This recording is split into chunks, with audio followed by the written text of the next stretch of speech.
Are you monitoring? Going live. Yep. Okay. Live now. Alrighty. Hi. Hi. No one's here right now, so I assume we're talking to no one besides ourselves. But this is an unofficial kind of hangout time where Marty and I are going to talk books and media and probably life stuff and put makeup on our faces. Because we don't have any. We actually wanted to show everyone how stressed out we were by the zits on our face. Maybe just my face, because Marty has a cute skin. But to be like, hi, we're stressed. This has been here a week. So that's basically what I was like, can we just like do a get ready with me and it'll be fun? But we're going to be joined by a number of special guests throughout this who we've announced mostly throughout. So we'll have people dropping in and also doing at least part of their makeup, some of them, because we decided to spring this on them, aka I decided to spring this on them like an hour ago. So yeah, they knew they were doing this. They just didn't know that makeup would be involved. So feel free to ask us any questions via Twitter, anybody's platform, really. I mean, it's going to be so unofficial, guys, that you know how I roll with live streams. This is just a really good indication of how I always tend to do things. I'm going to pop up the chat box on the page so we can see if you guys are asking us stuff. And we'll also have our first guest join us shortly. So, alrighty. Let's do this. So, starting off with a bang. Of all the Sarah J. Maas books, which books do we like the most? Do people do this on purpose? I don't know. But I'm like, do y'all not know that this is a rough week for Sarah J. Maas right now? It is a very rough week. Like, I mean, we're down to go there if we need to, but like, it's gonna be a little interesting. So have you read them all? No, I read the first 3 books in Throne of Glass, and then I've read the first 3 in Aftermath. I haven't even read the most recent installment. So before we start putting makeup and talking, I want to say that I was very hesitant to do this because I can do my own makeup, but it's just like I'm not like good at it. If you see me over here like coloring on my face or like pulling on my eyes in some way that I'm not supposed to, it's fine. Just roll with it. My warning whenever I do makeup on like any platform is I'm not a makeup artist. Like people like I'll do my makeup because I think it's fun, but like I don't know what I'm doing. I'm gonna spend half the time of this live show being like, what should I put on my face? Like people just see the finished product. They don't know what goes into it. And that's why we're pulling back the curtain, on all of it. So it's going to be great. It's like seeing something I do and you're like, oh, that's a good idea. Probably not. Right. Do not replicate it. Yeah, we are not professionals. Do not take any kind of advice from us in regards to makeup. That's not probably a good idea. Hi. I was like, do I just jump in like straight away? I was like getting anxiety. About what? I was like, do I jump in straight away? Do I wait till they finish the conversation? Do I just... No, you just jump in. See, the whole theme of this is like everything is crazy and we don't know what to do. So we're just like, let's go. It's supposed to be. I knew it was okay. Like I knew it was okay, but I was still like, like when someone's having a conversation in a room and you're like, do I knock? Right. Never enough. That's what it felt like. So they were. I guess we got asked a question about our favorite Sarah J. Maas books. Oh. Starting off with that, Yep. Starting off with a bang. Yeah, I mean, there could have been on theme for recent events, honestly, so it's fine. But yeah, I think that's a funny question though, because I feel like my favorite Sarah J. Maas book is probably Marty's least favorite Sarah J. Maas book. Probably. So good time to plug. So my favorite Sarah J. Maas book is Aftermath, and Marty famously dislikes it a lot. So if y'all want to get an annotated version of it where she snarks over probably every page, that's a perk you can get. Literally every page is like full, at least of like, let me tell you, this book, it took me forever to do. I highlighted every M dash. I highlighted every ellipsis. I have my notes like all over it, just basically like reactions and predictions and yelling at Feyre a lot. Every time she uses the word golden, I have gold glitter over the word. Like, it's a lot of time. So just little things like that. Yeah, I think, it took a long time to do that. If anyone's considering getting that, I think, if you're having like a bad day and you're like, I just need to laugh and I just need something to like cheer me up, that is something that I think would cheer a lot of people up, because you just be reading it and just laughing, Definitely.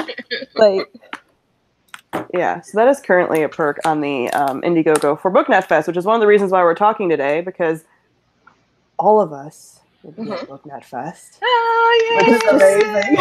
It just still feels so weird. Right? Yeah. So, yeah, we are promoting stuff for the event because it's coming fast and furious at this point. Yeah. I'm so excited to be able to meet you, Sarah Jane. I'm so excited to meet you. I can't believe it's actually happening. Like, even though I know it's happening, I'm still, every now and again, like, we keep going, oh, it's 20 days, it's however many days. And I'm like, this is really happening. Like, we're really all going to be in the same room, just hanging out. It's just, it just doesn't seem real. I don't think it's going to seem real until I get on the plane and it takes off and I'm like, oh. It's happening. I'm going. So that's how I feel about, like, we're getting all of these like finalizing details now from the venue. They keep emailing me things about, like, I don't know, smallest details, like, where do you want the water pitchers? And I'm like, oh my God, this is real. Like, yeah. This is so weird doing my makeup at like 11:20 when I'm going to bed after. I'm just saying these are the things that I'm doing. Right? Yeah. I mean, I'm not exaggerating, guys, when I said, like, I sprung this on everybody. I was like, I'm not doing my makeup first, so, like, we should all just do our makeup together. And everyone's like, really? And I'm like, yeah, let's just do that. Yeah, and you were like, I don't suppose you fancy, like, jumping on, do you? Because it'll be late. I was like, yeah, that's fine. You were like, also bring a lipstick. But this is a brand new lipstick, so I'm very excited to try it. So what is it? It's Urban Decay, and it's called Back Talk, which I felt like was just so appropriate for me. And I was like, I need this because of its name. It's on brand. Yeah, very on brand. So I was like, I've got to get that. So at least I can try it, which is good. And I've also been testing out foundation because I've already done that. But I've been trying like different foundations because I need a foundation that's going to put up with the heat. Yeah. This is not something we have to deal with in England. Yeah. Yeah. It's a different climate. You definitely want something that's going to be put up with the heat, but you don't want anything that's going to be too heavy because the humidity, you'll feel like you're melting and drowning and dying. So, well, I'm trying the Urban Decay like Naked Skin, and I feel like that will be a good one. So that's what I'm trialing at the moment. Okay. So, but then some I've tried, they're really, really nice like on camera, and then they're not great in real life. It's the constant struggle if you do stuff online. I feel like it's like it looks really good in camera, but like in person it's just okay. Like I sent you a picture, didn't I? And I was like, how amazing this is. I'm like, but in real life it looks terrible, so I won't be buying it. Right. I can't pull up the YouTube portion of it while we're doing this because there's like a ton of feedback. So if anybody's saying anything or asking anything, it's all you. Well, it's actually really funny because someone said, oh, you guys will have water pitchers at BookNet Fest? TanaCon is shook. So that's great. I'm actually bringing a water bottle from home. Yes, I would recommend that as well. Like, all the way from the UK, I'm bringing my water bottle because it's got like a filter thing in it, and I'm like, I'm taking that with me. Just for hydration purposes. This is why I need like 23 kilos of luggage. That whole TanaCon thing, let me just tell you that it really did like make me worried a little, not worried, but just like very aware of how like, I don't know, shit goes down. Yes, and like a little bit proud of ourselves that we did this like last year for the first time and it didn't go down as a TanaCon, like knock on wood. But that whole thing was just like, yeah, I get it. Putting on an event is hard. Right. Welcome to the real world. Right, but you can't just like do it and think it's all going to come together. Like, I think that's kind of one of the reasons that we're having this too is between this and some other things when we were discussing kind of pulling the curtain back on BookNet Fest, because since BookNet Fest is, you know, creator-led, it's kind of like we do want people to know kind of what goes on in the background a little bit, and like the difficulties of planning an event, and like the, you know, the struggles of, yeah, it's great when it all comes together, but like throughout the year, kind of what's happening. And we let you guys know on like Twitter and stuff, I feel like, but there's going to be more talk of that like in this year's keynote and stuff like this and everything. Just if you guys have questions, or if there's just things that we feel we need to tell everyone, like that's kind of that's the perk of having a creator-led event, is you get to know a little bit more than if it's just like an industry thing. That's true. I guess that's like, you know, it's the whole thing of like the difference between when there are events that are like publishing focused or author focused, you don't really get like the same FaceTime or connection or the behind the scenes stuff as we can offer you. Right. Exactly. And they're like, take it back right now. I think it's good though for people to understand, because a lot of the time someone will go, well, why can't you just do this? Or why don't you just do this? And it's like, well, if you're really upfront about it, it's easier in the long run because they know why. Right. Know? Yeah. And I think it's important for people to understand what does go into an event, because then if they actually do have, you know, like say feedback or something, it can be feedback that's based on something that has been very clear from the beginning, you know, rather than like, oh, why didn't you do this? And it's like, well, we tried and it didn't work. Or, you know, it's easier to get people's feedback if everything's transparent anyway. Do you know what I mean? Definitely. Yes. Yeah. Yeah. I agree. I've made a vital mistake. I've done my lipstick and I just really want to drink my tea. Drink it anyways. So, I'm a true Brit. Can I get tea bags, like actual, like, you know, my tea bags out there? Because otherwise I'm gonna have to bring my own. There is at Disney apparently like a Twinings thing. I know that that's not your like PG tips, but at least it's like legit. Yeah. There's tears. Right. I mean, we don't have like probably the bulk like 1,000 pack of tea like you guys have, but pictures of all of my tea, and I think it was like 1,000 tea bags. Yeah, which is just, America doesn't know what to do with something like that. Yeah, and like when I sent you that one, I was like, this is a really small box. It's only 80. It's only 80. And I was like, oh my God, I think the most we have is like 20. I mean, I'm sure some tea people in America are like, no, there's more than that. But yeah, I've never seen a box that big until. Do you drink coffee at all? Nope. None? Just tea. I literally couldn't be more British if I tried. Tea's going. I literally can't wait for like one day when Sam gets to like come here and I take her for an afternoon tea. I'm hype. It's literally going to be amazing. The thing about me too is like that I think everyone's realized by now that's a friend of mine. I mean, I'm excited for the tea part, but I'm really excited for the food part of that. Yeah. Like the scones and the biscuits and the everything. I mean, I sent, Sarah Jane can attest to this, I sent a full, like, I don't even know how many pages of email it would have been of like, here's all the food places we can enjoy at Disney, like with links and photos. And stars about how important they were. Yeah, let's prioritize. Like, that's all I've been doing. It was like the stars were like her most favorites. And the other ones were like, okay. And it was like the stars are the ones I'm most interested in. Right. And it was most of it. Like, so I was like, I guess I'm just going to like gorge myself on Disney food the entire time. I think there was like two things that recommendations. I feel like sorry. That was me. I just feel like I don't know. Disney food at Disney is tricky because it's like touristy. So you get like expensive things and things that aren't necessarily that great. So if anybody has recommendations on where near around Disney we could eat, you don't want to waste it, you know. You want to, like, yes, right. On a bad experience, we only have so many. Exactly. Too much stomach space. Like, we need to. I mean, I've been following a lot of Disney food channels, and that's where I've gotten all of my recommendations from. Because so you're like doing your homework. You're like, you don't even understand.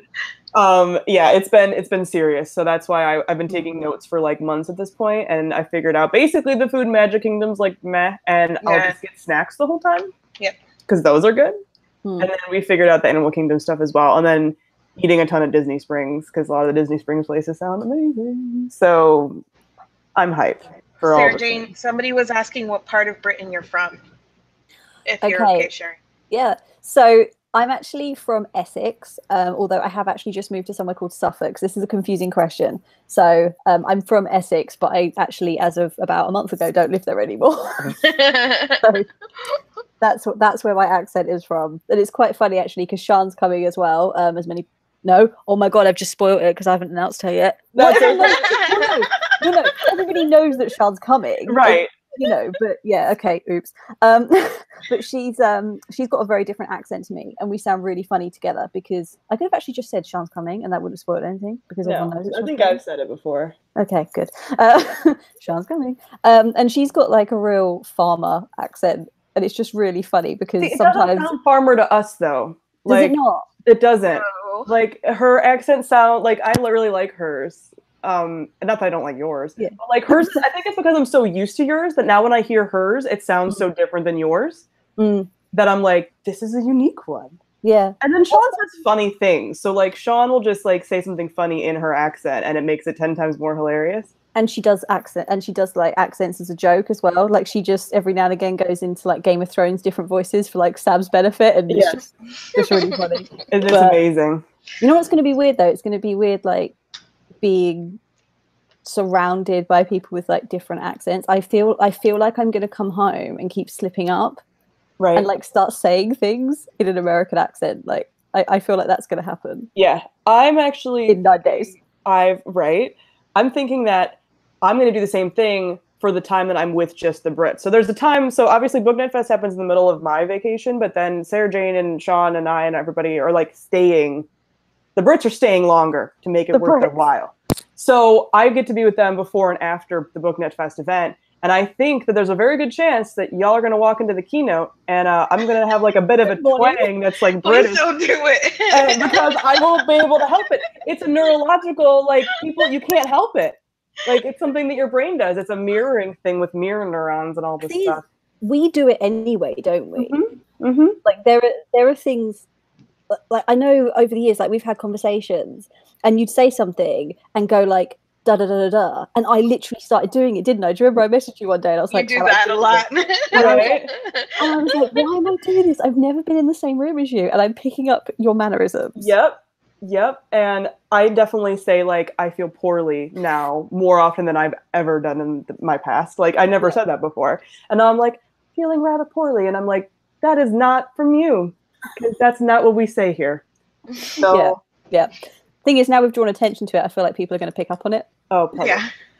People are talking about what kind of accents you'll find in Florida, which it's when I first started making videos, you never really think about yourself having an accent. I don't think, like I never thought about myself having an accent. And I started making videos and people are like, "Oh, I love your accent." And I'm like, "What accent?" Like I don't understand. So I don't know, Florida, I don't know, in Orlando, maybe you'll get some people that are more like Central North Florida who actually do have like a Southern accent. But that's kind of rare when you get into like big cities or whatever. It's just kind of either what I have, which is just like a little bit of like a, I don't know, Hispanic Spanish kind of sounding thing, or just like a general American. I wouldn't know where anyone was from. Like, I wouldn't know where anybody was from at all. No. Hello. Hi. How are you? Good. Can you hear me? Yeah, we can hear you. Okay. I feel like I'm in a Skype call at work. Just like, can you hear me? What's up? We were just talking about being really excited for Orlando and Disney and food at BookNet Fest. So, yeah, this is my first book straight out as I was logging on. I think you cut out a little bit, so I don't think we could hear most of what you just said. Oh, okay. It's okay. Yeah, of course, my computer's choosing out to free. Oh. Are you guys having trouble hearing Katie? Yeah, she's cutting out. I hear like the first second and then it just stops for me, and I'm like, I know. Yeah, mine just keeps stopping. It keeps going to a gray screen. Oh, no. I can hear you now. We can hear you. We heard that was better. Yeah. It's always the way, isn't it? When people go, "Can you hear me now?" And that's when you can actually hear. I know. It'll sometimes when you have more than one person on, it'll take This like a second. just start when I joined. Oh, see, now she's going to a gray screen on my end. Well, it is 11:30 here, so I'm quite happy to hop off because, you know, it's very bedtime. Right? It really is, because it's like it's 11:30. It's really strange for me. Like, I feel like I'm having just a normal like hang out with Sam, and it's like 5 o'clock here, and it's not. It's like 11:30. You know, Right.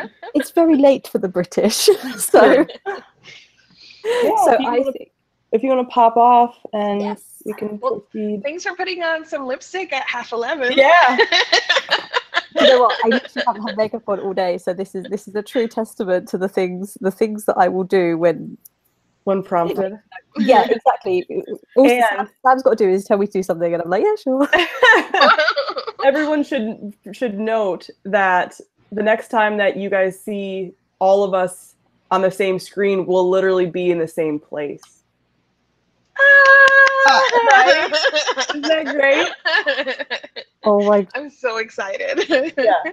So let's just think about that for a second, because then when we're seeing each other in like 16 days, BookNet Fest is in like 20, but I feel like the first time that we go like and hold up the camera to vlog, that we're just going to be like we're on the same screen. Yep. I know. And just like, I mean, the thing is people like we talk about the vlogs and stuff. Like this first meet is going to be like so ugly. I'm just putting it out there. Oh, Like, God, no, please, yeah. nobody expect anything because I'm not wearing makeup on the flight. I will look like a potato, and also I will be crying. So it's going to be amazing. But I think I'm going to be like watching it back a little bit like this. Like, oh god, yeah. I mean, But you have to show people, like, there's no Oh yeah. ifs, ands, or buts about it. No. Oh, Sian is taking her job very seriously. She's literally saying that she's going to be like telling people to get out of the way, and she's going to do one of those shots where like she runs around us. And the thing is, I really think she will. So yeah, that's amazing. Let's just leave it at that, and Yep. you know, everybody, that's what you've got to come. But the thing is obviously like, you know, you're doing it to like raise money and stuff, and I think, just on my parting note, this is so good for us because like we actually wouldn't be meeting in however many days if it wasn't for this event. And I think it could set a really nice tone for like friends that have, you know, been talking in our same sort of way. And obviously that's not going to happen if, you know, the event doesn't happen again. So that's my little plug, and now I'm going to leave. Right. But I think Drop it's that. true. But I think it's true, you know? Yeah. So thank you so much for having me. And I Yeah, can't wait. It feels even more real now. I know. Right around the corner. Next time so excited. we're on the same screen. We'll be I can't wait. together. All right. Bye. Yeah. Oh, I'm so excited. I feel like everyone is secondhand excited for us as well, which is like really fun. I think it makes like a little fun community thing almost.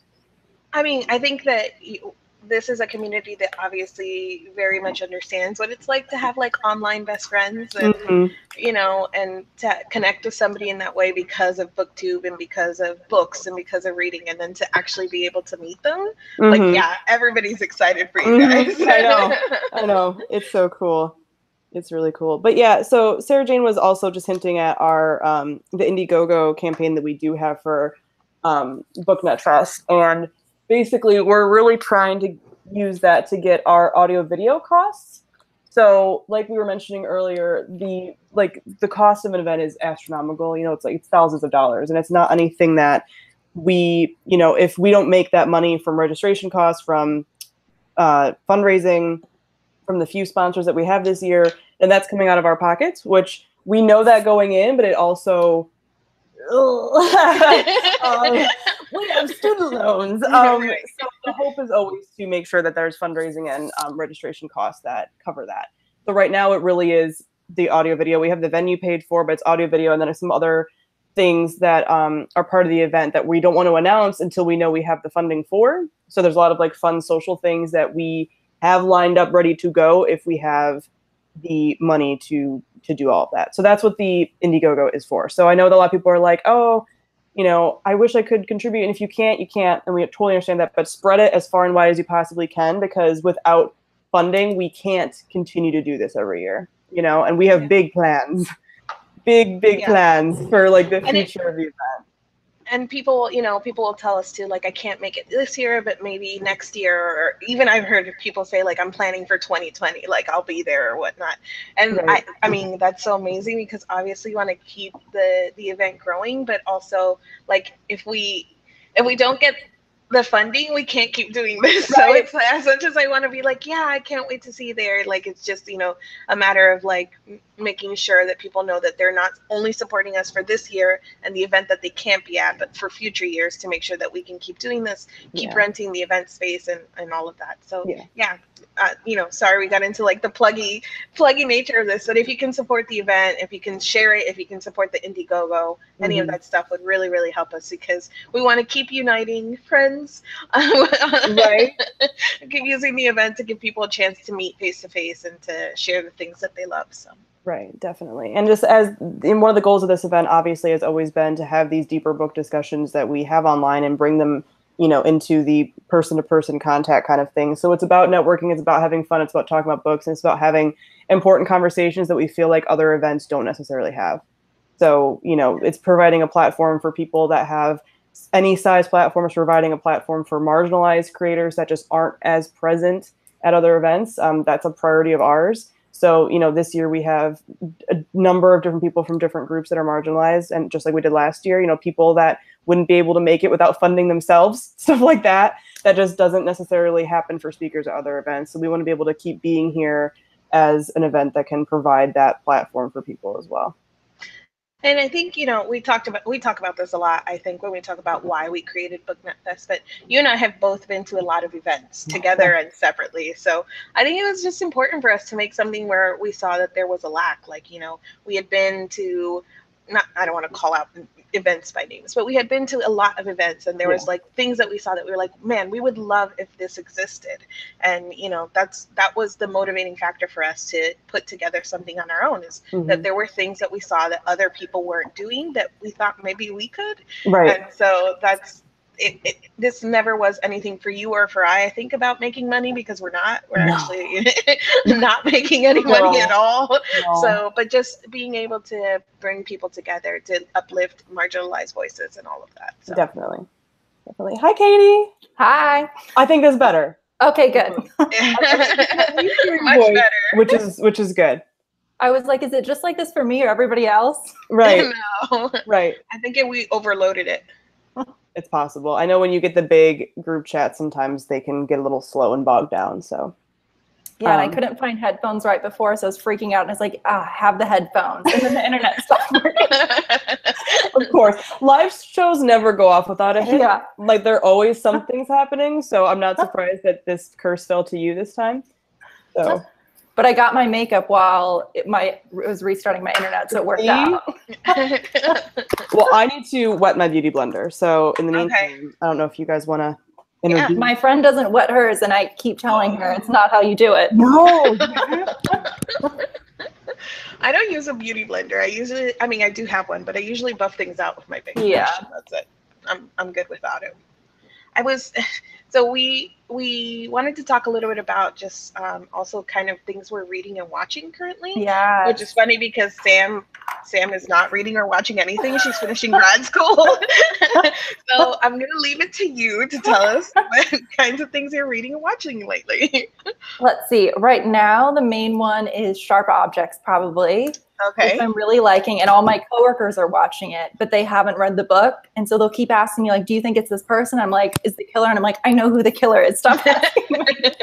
You don't want to know. Yeah.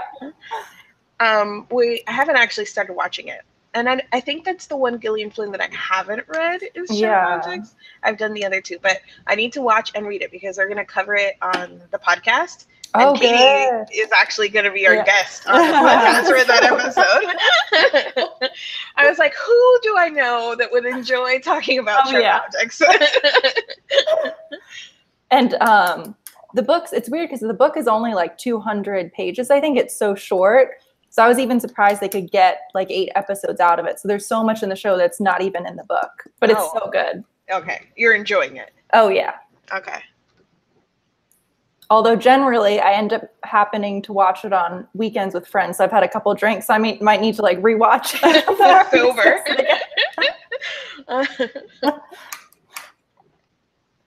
Speaking of big sip. Yeah, I have a little red wine mixed with Fanta. Oh What? my gosh. Is that a thing? So when I used to be an English teacher in Spain for all these little kids. And that's what all the people, not the kids, obviously, that's what the teachers would drink. And I was like, that's kind of odd. And they were like, once you start drinking it, you won't go back. And it's true. Oh my god. Red wine and Fanta. What's the ratio there? It's mainly, so the reason I like it is when I'm not trying to really drink, but I want something. It's just, I would say like 1/4 cheap red wine. It's got to be boxed. You don't use your nice stuff. And then 3/4 any kind of like orange soda and then a ton of ice. And a ton of ice. Okay. Yeah. Okay. I might try it out. I've got some cheap is red this going wine. to be the unofficial BookNet Fest cocktail? Yeah. Is that what we're going to do this year? Yeah. I've been putting off doing my eyeliner, and I'm just like literally doing nothing here, but just whatever. But because I have to like, it's a product of being I don't see very well without contacts or glasses, so I'm always like this close to the mirror when I'm doing my eyeliner, and I'm just so used to getting like so close to the mirror to do my eyeliner. So I'm like, how am I gonna do this? You should stare directly into the camera and talk and Right. That's not creepy at all. Coca-Cola and red wine is good too, somebody said in the comments. Oh, Really? interesting. I don't know if I've heard about that one. Now we're going to have to try like a wine selection. Oh my gosh. Flight of wine with sodas. Because I would do Coke, but I have a Diet Coke addiction I'm trying to get over. So. Oh god. Gotta break it. Yeah. I started watching today. I haven't been watching or reading a lot of anything lately either, just because, I'm putting on an event or whatnot.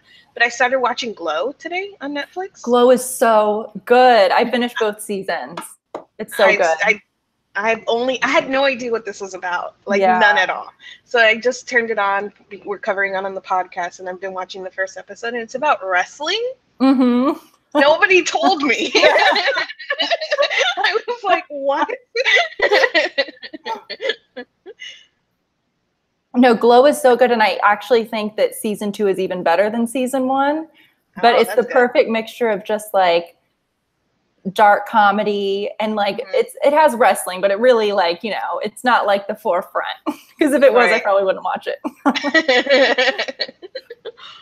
I was watching the pilot today, and I had to keep stopping and walking or pausing and walking away because I get really bad secondhand embarrassment from like media and stuff. And she kept doing stuff in the pilot where I was like, no, don't do it. Don't do it. Like, I gotta stop. Yeah, I also get secondhand embarrassed, and I will leave most of this conversation for the podcast, but we're doing a podcast on Pride and Prejudice. And the only thing that I've watched recently that's TV related is the BBC miniseries. And if you want to talk secondhand embarrassment, I was so stressed out watching all of it because it's so awkward. The whole thing is so awkward. And I'm so mad that I had to partake because it makes me so uncomfortable. It's so weird to me because I watch it I literally watch it all the time, and I'm so sensitive to that stuff, and I don't think it is. Oh my God. But I don't know. Anytime Mrs. Bennet talks, I'm just like, please stop. Oh no. Like I just get so uncomfortable. And even like Mr. Bennet, who I usually love, I'm like, please don't. You're embarrassing everyone. And it's just like, oh, okay, that's it's so awkward. So it was rough. I mean, I was really struggling, let me just tell you. But I did it. I don't think we have announced, but it's okay to announce. Like I'm not like we haven't been holding this a secret on purpose or whatnot. No. But we are gonna do an episode of Snark Squad Pod live at BookNet Fest. So I know it's kind of after the panels or whatnot are officially over, but Sweeney's gonna be there obviously, so she's gonna be her and I are the co-host, and then Sam and Sari are gonna be our guests for that episode, and we're gonna be talking about Pride and Prejudice and like all of the different adaptations and It's one of my favorite books in the whole wide world, so I'm a little bit nervous to talk about it. But yeah, I think it's going to be fun. Yeah, definitely. I'm still holding this eyeliner, haven't put it on. Oh my God. The whole process of doing makeup live, because I've done it a few times now, like I do it on Instagram a lot, it just takes so much longer because you're just like, this is awkward. Like this thing that I do by myself is awkward to do in front of people. And I feel like your makeup always looks really bad until like the very, very end. So you're just like, wow, I'm on camera and I look like trash. It's great. Like my eyes are not even finished. What's going on? So that's my main thing. I don't feel like I don't become, like, it's not my face until I have mascara on. Right. It's like my eyes don't really appear. Exactly. No, I have that same feeling. I keep like seeing myself, you know, it brings you up when you're talking. So I keep seeing myself with only eyeshadow on and I'm like, oh my God, shut up and finish your makeup. Save the people. Yeah, no, I feel that same way because I'm just like, oh gosh, your skin's looking a little to myself, obviously, and I'm like, all right, it'll come together in the end because it always does. I'm gonna be over here like mostly off screen, pulling on my eyes and putting on my eyeliner. Okay, that's fair. Have either of you watched? Because this has been on for a little while. The Handmaid's Tale. No, but it's one of my plans, my post-grad school plans, because I just couldn't. I've wanted to watch it, and I've had a couple opportunities where I probably could have, but I was like, you know what? Your stress level's real high already. Oh, yeah. So maybe not. Maybe only watch happy, fun things like The Great British Bake Off and Quirks. Yeah. Which is what I've been doing. I haven't watched it either, but it's one of those.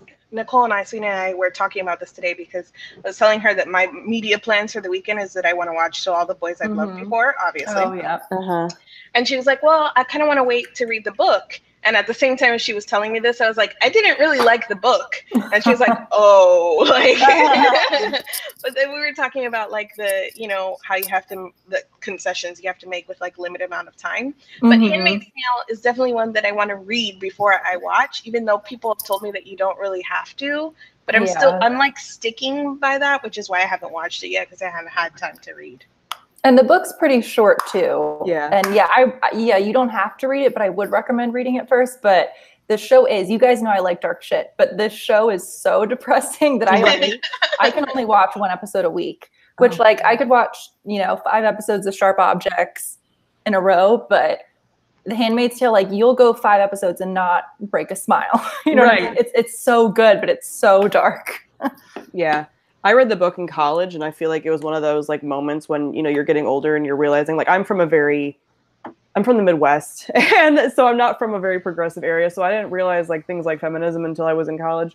And it was one of those books that I read and I was like, oh God. And it was one of those like, this could happen even back then. Yeah. When things were kind of fine back then, and now it's like even more scary. So I'm like, I don't know how much I can watch this because things are uncomfortable. So yeah. Yeah, and that's what makes the show so creepy is that the book, at least when you're reading it, you're like, okay, well, this was at least written so long ago, but the show takes place present day. And so you see overlap of things that are happening and you're like, Jesus. Right? No. Yeah. So Katie, as a second-time attendee of BookNet Fest, what are your thoughts and feels and anything, you know, any tips for people that are coming or anything as a second time coming to BookNet Fest? My main thing, I'll talk about the anxiety you might feel leading up to it, because I definitely had some, and I think other people listening might too. And I would say, don't try and just like stamp down the anxiety and like think I shouldn't be feeling this way. It's wrong. I'm feeling this way, because I was so nervous. And I told you guys this, I think at BookNet Fest when I was leaving, I was like, I was freaking out leading up to it, like barely slept. And then the second I got there, and actually, I think Connor was the first person I talked to, Connor O'Brien, and I was so comfortable immediately, because it's such, like BookNet Fest and BookTube is such a specific interest that most people you meet don't have. Like immediately you just feel the sense of community. And like, so if you're feeling anxiety or nervousness about coming, that's fine and normal. And I think a lot of people do, but the second you get there and you're surrounded by everybody, I think it kind of at least ebbs and goes away a little bit. Yeah, definitely. I know that like myself, like I do get a certain level of nervous. Like I feel like most people can relate to having some form of social anxiety, depending on, you know, even if it's situational. And I feel like when I go to other events, sometimes I do get that. But like when I go to these smaller events, I just and I know it's like it's biased because it's your event, but like I just don't. Like, no one has that. Like, you don't get uncomfortable because there's not like everyone's talking, and there's not like weird like groups and stuff where it's like I can't talk to that group. It's like everyone's talking, like literally. So if you have that, and people will talk to you if you want them to, and if you don't, they'll leave you be. And it's just that's a nice thing about a smaller, like very community driven event is you have that and that like people understanding where you're coming from with that. You can go. I was just, again, we understand that it's our event. So as we're talking about it like our baby, we get that. But it's hard, and we realize that we're building an event from kind of the ground up. So, it's difficult to get people aware of it and get people excited about it, especially because we're competing with like very big name events, things that are already established. But I try to tell people that, for what I think is super special about this event particularly is like the camaraderie and the feeling that like you can just talk to anybody and it's totally fine. And that anxiety that you might have about going to other events, like there are people there that are feeling the same way as you, that are open to talking and open to like meeting new people. So I think it's something pretty special. Of all the events that I've been to, I felt like there was nothing that felt quite like BookNet Fest. So definitely. Oh yeah, and I met so many even people who weren't booktubers who just follow and watch booktubers who came and said that they went 100% on their own because they're the only ones out of their friends who watch booktube, and that they were freaking out. And I would see them at the beginning kind of standing alone for about 1 minute, and then immediately they're with another group. You know what I mean? And talking. So whether or not you make videos or have a blog, whatever, it's just such a specific interest. So I think you just immediately feel welcomed right away. Definitely. Somebody had just asked if how we feel about people going who are not content creators, because this person's interested in going, but they don't have a blog and they don't make videos or don't have a Bookstagram. And so I love that you said that it doesn't matter, because that's right. It doesn't matter. Obviously, you're more than welcome to come to our event. The only prerequisite is that basically you enjoy reading. I mean, you could come if you don't enjoy reading, but you might be a little lost, right? That's the unifying theme, I think, is that you enjoy reading and you enjoy talking to other people about what you read, and that's kind of it. So no, you don't have to be a content creator. And then somebody else just gave a tip of making sure to plan time to eat, because you might feel like you want to catch everything and you don't want to, FOMO basically, and so you're trying to do it all. But we made the event specifically for everybody to make it their own. So yes, if you need to skip a panel or go to eat or take a break or whatever, absolutely make all that time your own and plan to do so. Yeah, definitely. This event is very like, it's whatever you make it, and it's not, if you have to make every single panel, otherwise you're not doing it right. Like, that's definitely not what we feel. And we've definitely been cognizant of the time and time between panels and stuff like that to make it as comfortable as possible while also still running an event. It's a balance. It's a difficult balance to kind of decide what is best for both the event and the people that are on the panels and the people that are attending the panels. And the nice thing too about the venue is that since it is a resort, you have food options there. You don't have to leave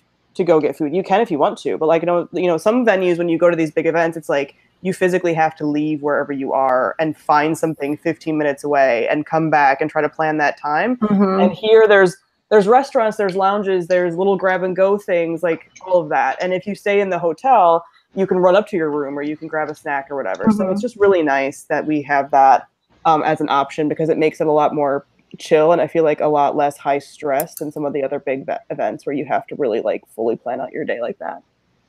I highly recommend, if anyone's listening who's also a pizza addict, the cafe that's right next door or right in the building in the main lobby has really good, surprisingly good pizza, but it's huge. So you need to split it with someone. And I remember I was in line ordering it, and the person behind me, I hadn't met, but I think they also had the BookNet Fest tag on, and she was just like, "Do you want to split a pizza?" And I was like, "Of course." I think I had seen you around the event, but Sam and I are kind of like go all day at the event. So the first time I had like stopped and seen you, you were sitting outside. I don't even remember with you, and you were eating pizza. On brand. I think that was when I had a freak out because Sam had told Connor and I that we were going to have to do, we were going to be on the game show that we were going to have to do improv and dance. Which was a lie. And our faces went white. We were like, we were way too introverted to do this. Right. And she was like, guys, it was a joke. I was being sarcastic, obviously. There was a moment of real fear. Like it was genuine fear. And I was like, oh no, I was kidding. Like, we didn't even pretend to smile and nod and pretend we would be interested in doing that. We were just like, yeah, we'll do it. Nope. Yeah. No, they were like, what? Yeah, it was so funny. Somebody asked for Katie. Katie, since you like darker books and shows, have you watched The Leftovers? Yes. So I've seen, that's one that's like The Handmaid's Tale, where it's so dark that I actually stopped watching it just because it was depressing me a little bit. But it is excellent. But I think I got halfway through season 2. But I did enjoy watching the main guy run in his, what are they, like his sweatpants. And if you've seen the show, you know what I'm talking about. Where does this show air? Do you know? I think it's Starz, HBO, or Showtime, one of those. But the premise is really interesting. And it's just if I think 1% or some really small percent of the population disappeared out of nowhere, thin air for a certain amount of time. And so everybody else left as the leftovers. And so it's just about everybody handling that and wondering what happened. And if it was God, if that exists, or what caused aliens, like what caused it to happen. But it's really interesting. Oh, wow. There's, we had a HBO, somebody said, you have to dive back in for season 3. It's less dark and very weird with a beautiful finish. Alexa said. Okay, good. Yeah, so okay, something to look forward to. Yeah. But we have a poll up on Snark Squad for a new fall TV show. What we do is we list like basically all of the new premiering fall TV shows, except for sitcoms, because we don't recap sitcoms. Then you're just making jokes about jokes, and that's right. So, but one of the shows that is coming out on, I think, ABC this fall, or one of the. Oh, I know what you're going to say because I voted for this on the poll already. It's called Manifest, but it sounds like. I was going to say You because I think that's also premiering. Oh yes, that is on You. You is on up there. I think these are the top 3: Charmed, the Charmed reboot, the You, and then this one is called Manifest. But it sounds super similar that people disappear like on an airplane. Like they go through turbulence, and when they land, they think that they're landing like, just they got on the airplane, and it turns out that they've been gone for years. And so they land, and everybody is like, your plane went missing, we thought you all died, kind of thing. So it's kind of sounds like The Leftovers, and then that old USA show, the 4400, I think it was called, or something like that. Yeah. About like missing people. So that's coming out too. And like Lost and Castaway or something. Yeah. Like Lost without the island. Yes, it is Lost. That's what they call it. It's like Lost but without the island, basically. I didn't realize Charmed was going to be a reboot. I assumed it meant you were rewatching the original. No. One time was enough. That's a huge amount of commitment. There's so many episodes. We're currently going through the original Charmed, but this is a reboot on the CW, I think. My friend just met Holly Marie Combs and said she was really nice. Yeah, she seems like a very nice lady. Yeah. Very nice lady. Sam, somebody is very curious about the BookNet Fest candle, what it smells like. Any chance of a small teaser description? Okay, let me get it for you. Because everyone knows how I talk about candles. Okay. Ooh. Sorry. So, I will smell it live right now. Okay, so it smells really good. Like, let me just tell you that like this was very serious for me, that like this needed to smell a certain way, because there's a certain, I feel like there's a certain bookish smell that like everyone likes, and it's like that kind of coffee bookshop smell, and that's pretty much what this is. So it's like fall cinnamon with like coffee. There seems to be a chocolatey note to it, but not overbearing. And it's delicious. So basically, like if you know of an indie bookshop that has like a coffee shop attached to it, and when you stand between the bookshop and the coffee shop and you get the wafting of the smell, but also like the book smell, that's what this is. I love how specific that is. Yes, this is planned. Like I was like, this is the scent that I want. So it's really good, and it's perfect for fall because obviously, like BookNet Fest is happening. Red is like it's starting to be fall time, So I think it's a really good scent. I think technically the scent notes are hazelnut coffee, vanilla, and something else. But like when they all blend, they obviously get like a different tone to it. So that's the feeling, that's the aesthetic of the candle. So are they going to be lit throughout BookNet Fest? Oh my god, I wish. Oh my god. Probably not allowed. It's a fire hazard. Fire marshal shuts us down. Amazing. We're like, but the candles. Yeah, so good. I love how everyone's like, Sam's gonna run away with this candle description. Pretty much, yes. It is very delightful. So we've had a lot of people get that perk on the Indiegogo. So that is an Indiegogo perk for the candle. I think it's also available. It'll be available there. But if you want to get a candle and support the event, that's also something that you can do. And it's delightful. So you don't have to attend the event to get one. And it is a special BookNet Fest exclusive candle. So. Cool. Yay. Sipping her Fanta wine. Right. I love it so much. I ordered these glass straws online because I was trying to, not use the straws that I'm throwing away. But I didn't realize how long they were. And so look how long these are. And so I constantly hit myself in the face because it's twice as long as the glass. Like it's just a small glass.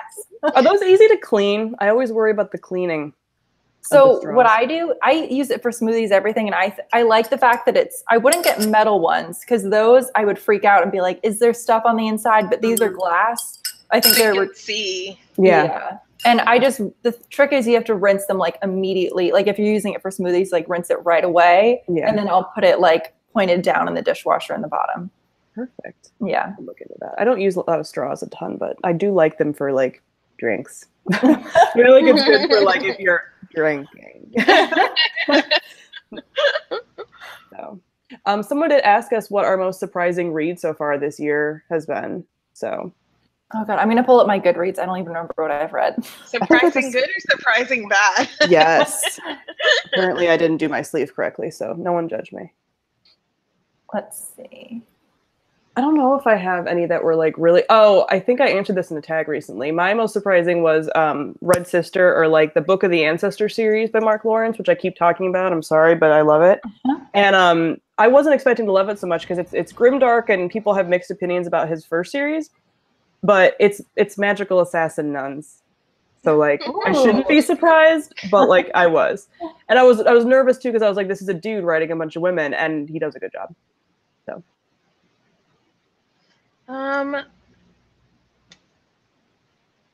I think my like go-to answer for this has been my favorite book of the year, which is The Poet X, which is still holding on strong to like #1. I haven't read anything that like has knocked it out of that spot yet, but I think surprising, like in terms of like I wasn't sure what to expect and I ended up really loving it. Eliza and Her Monsters. I had heard you originally talking about this book like way when you first read it, how much you loved it, but it gave me like fangirl vibes, and I wasn't a huge fan of fangirl. Like it was fine or whatnot. But then I read Eliza and Her Monsters for the podcast, and I loved it. Oh my god, I loved it so much. I think the representation in that for her like mental health and just being like an introverted person who creates things online, I was just like, oh, me. Yeah, it definitely is one of those books where like it gets online culture and fandom like on a deep level. Like you understand that they're not just using it because it's like a buzzword. It's like, oh no, she knows. Right. So that's really great. I listened to the podcast of you guys talking about it, which I had feelings. It was great. How about you, Katie? Let's see. I'm looking at what I've read so far this year, which is not as much as I would have liked to have read, but probably Hunger by Roxane Gay, because I'd heard of Bad Feminist. Have either of you read it? No. So I knew who she was, and I'd heard of Bad Feminist, but hadn't read it. And it just happened to be one that I'd been wanting to read something by her, and then it just happened to be free to download on, what's it called? Libby, the free audiobook library app that you sign up through. I love it. It's so good, like your local library account. And I downloaded it on a whim so that I could listen to it like to and from work for my too long commute. And I would just be crying on the way to work. So maybe it was surprising, not in a good way for that, but it hit me a lot harder than I thought it would. And I think in my mind, I was like, well, should I read Bad Feminist first? Because I've heard so much about that. And with, you know, instead of diving straight into this. But obviously it's about, you know, her body. She calls it a memoir of her body. So obviously trigger warnings for eating disorders, anything like that. But if you're comfortable with reading that type of thing, I think it's so worthwhile, whether or not you have body issues, because I think even if you don't, it's about like learning her perspective, because she'll talk a lot about how people who are trying to be nice to her, because she talks about being overweight and how people who are slim will make comments to her, even if they're trying to be helpful and give advice, and how in reality they're hurting her with the things they're saying. So it's really eye-opening whether or not you struggle with like your body or eating disorder. So I highly recommend it. Yeah, I've heard really good things about that. I mean, any of her stuff people like love, so. But I feel like I've heard of both Hunger and Bad Feminist, but I don't think I've ever heard like in concrete terms like why people enjoy it or what's it about. So that's really interesting. I think I'm gonna pop on over to my library.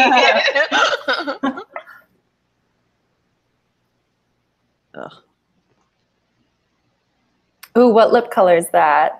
This is Completely Nut from Lancome. It's one of the matte shakers. It's one of my favorites because I've started to be like, I still wear liquid lipstick a lot, but I've started to be like, oh, it's so high maintenance. Where like this is kind of a liquid lip, but it's a little bit like thinner of a formula, and it fades off in a way that's not like clumpy, patchy, gross. Like it just fades off nice. Yeah. So I love it. I'll look into that because I have the driest lips in the world, so I could never wear liquid lipsticks because immediately it just. So what I like are, and they're so cheap, the L'Oreal Color Riche lipsticks. They just came out. They're like in the shiny silver tubes, and they're so hydrating, so nice. So if you want like a good cheap, like shiny lipstick, really good. I'm getting much more into the glossy look. Like this one's kind of matte, but it's more of like a satin. But I'm starting to be like, ooh, glossy, ooh, make me all shiny and glowy. Like, I'm a Glossier model. So that's kind of the vibe I've been going for lately, which is. I can't. As much as I'm like, yeah, it doesn't matter if you have fuller lips. Wear whatever you want. Glossy is where I draw the line for myself. I just feel like glossy, it's too much. Matte, any color. I'll wear any color, not glossy. I tend to be like not so much full blown gloss because I still have like the horrible memories of getting your hair like stuck in your lip back with like the Lancome like juicy tubes back in the day, which is a throwback. So I don't quite go like full gloss, but I go a little bit shinier than I used to. Are you okay? Hey, how are you? Friend time. We were talking about lipstick. I can't hear you yet. I can barely hear her. I had technical issues too, so don't worry. Right? I lasted for about 10 minutes, so it's fine. This is just how everyone transitions in, is they come in and it's like something's happening technologically and we just have to wait a little bit. So you're really on theme for the whole thing. Don't worry. Everybody, this is my best friend, Nicole.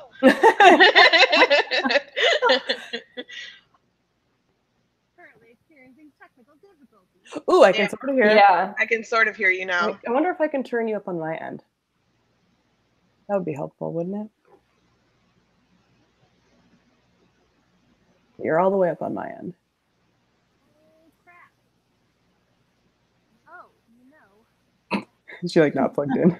that's what I was thinking. No, I'm using my like laptop thing. I'm trying to shout. Hopefully you hear me. I can hear a little bit. Yep. But I just recently get a webcam, like a separate external thing from VidCon. So I don't know. Maybe I'll plug that in. Maybe. See if it works. Also, hey hi, guys, Alexa. I thought it was a good time to try and join. So, hi. So far, you're good on the technology, so maybe you've broken the curse. The best so far. I have a separate mic too, so that's my cheat. Oh, see? I sent Alexa a message. I was like, we're gonna be finishing up off our makeup. If you wanted to, she's like, I'm already done. I love the wind in your hair. I know. Oh yeah, it's hot. I have a fan on, so that's just necessity. That's fair. I feel like in here I have my lights on and I'm like, ooh, it's getting hot in here. Yay. I have this constant issue when recording the podcast because my AC is constantly running because it's South Florida, and I have like 10 fans on at any given point. And Nicole one time was like, well, why don't you turn off the AC while we record? And I was like, girl. Excuse you. What? I guess I'll try.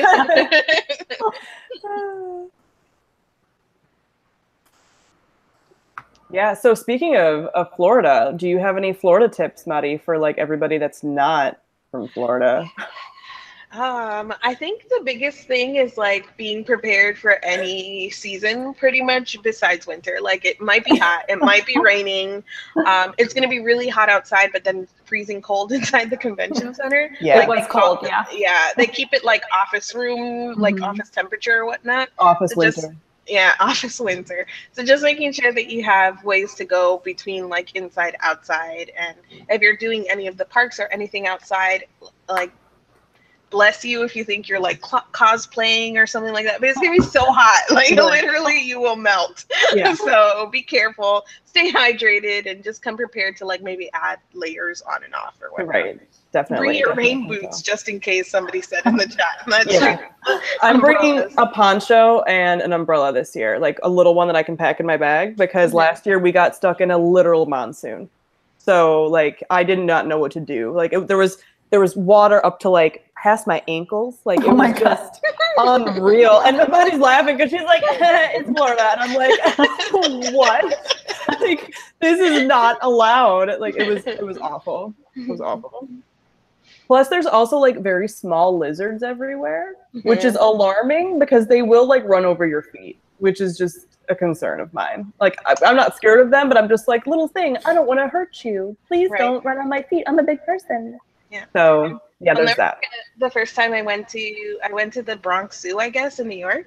Going to the different like animals or whatnot, and some people were like looking in this one, and I was like, "Ooh, what's over there?" And I look in, and it's lizards, and I was like, "What the fuck?" Like those things live in my house. This is a zoo, and then I was like, "Oh, okay, lizards aren't everywhere."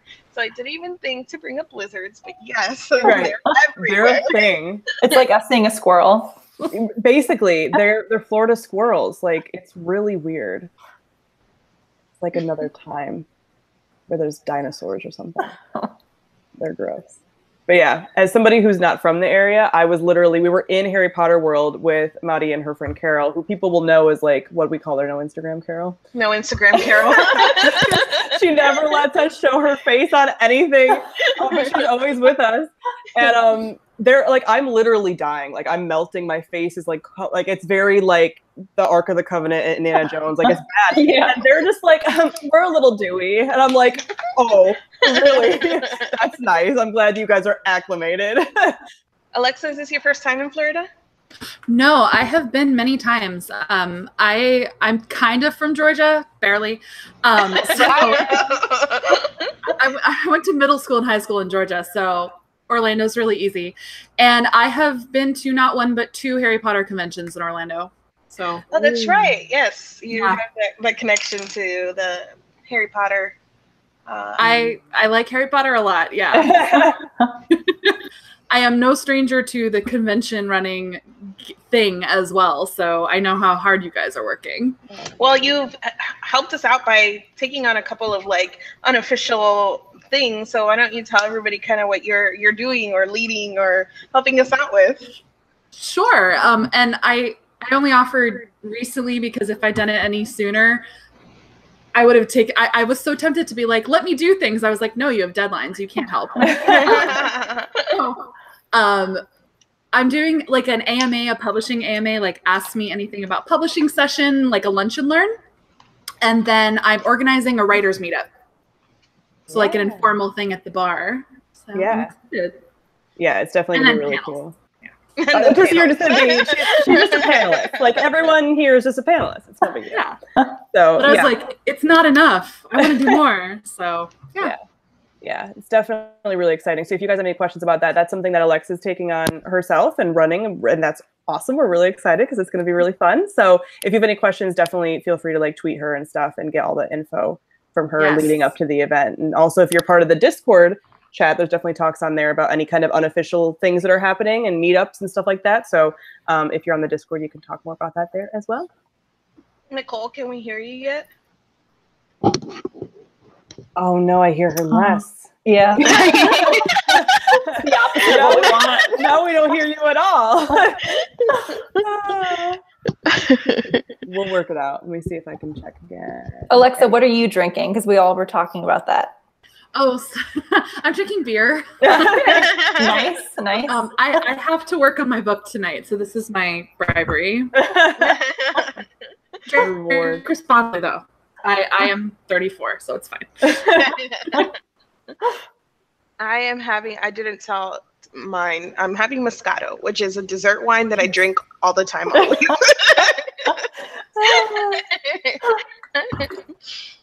I'm not having anything but water, but I definitely found out last weekend, because it was my birthday weekend last weekend, that I forgot how much I love Malbec, which is a red wine from Argentina. Yeah, it's so good. So I started drinking that again, and I'm like, wow, why did I forget about how great this is? So I feel like a little classy when I have the red wine, too. I'm like, oh, you're having red wine. This is a Malbec, so I felt fancy until I added the orange soda. Yeah, fair. But now I want to try that. I think that might be something that we're definitely If you don't tell people what it is, the Spanish word for it, the drink is Tinto de Verano, wine of the summer. And so if you tell them that, they're like, wow, it's so fancy. And they don't know it's just orange soda, red wine. That's amazing. I feel like we should do this with the, we're planning like an Oreo taste test, a bunch of us, of all of the Oreo limited edition flavors. So we'll have like Oreo limited edition flavors and mixes of like wine and soda. It's going to be great. Alexa, what have we kind of went through, except for we didn't ask Sam, but I'm assuming the answer is nothing. You're finishing grad school. So what have you been reading and watching lately, if anything, or is it all deadline all the time? I've been watching a lot. I will never not watch an excess of television and movies, but I'm so behind on reading.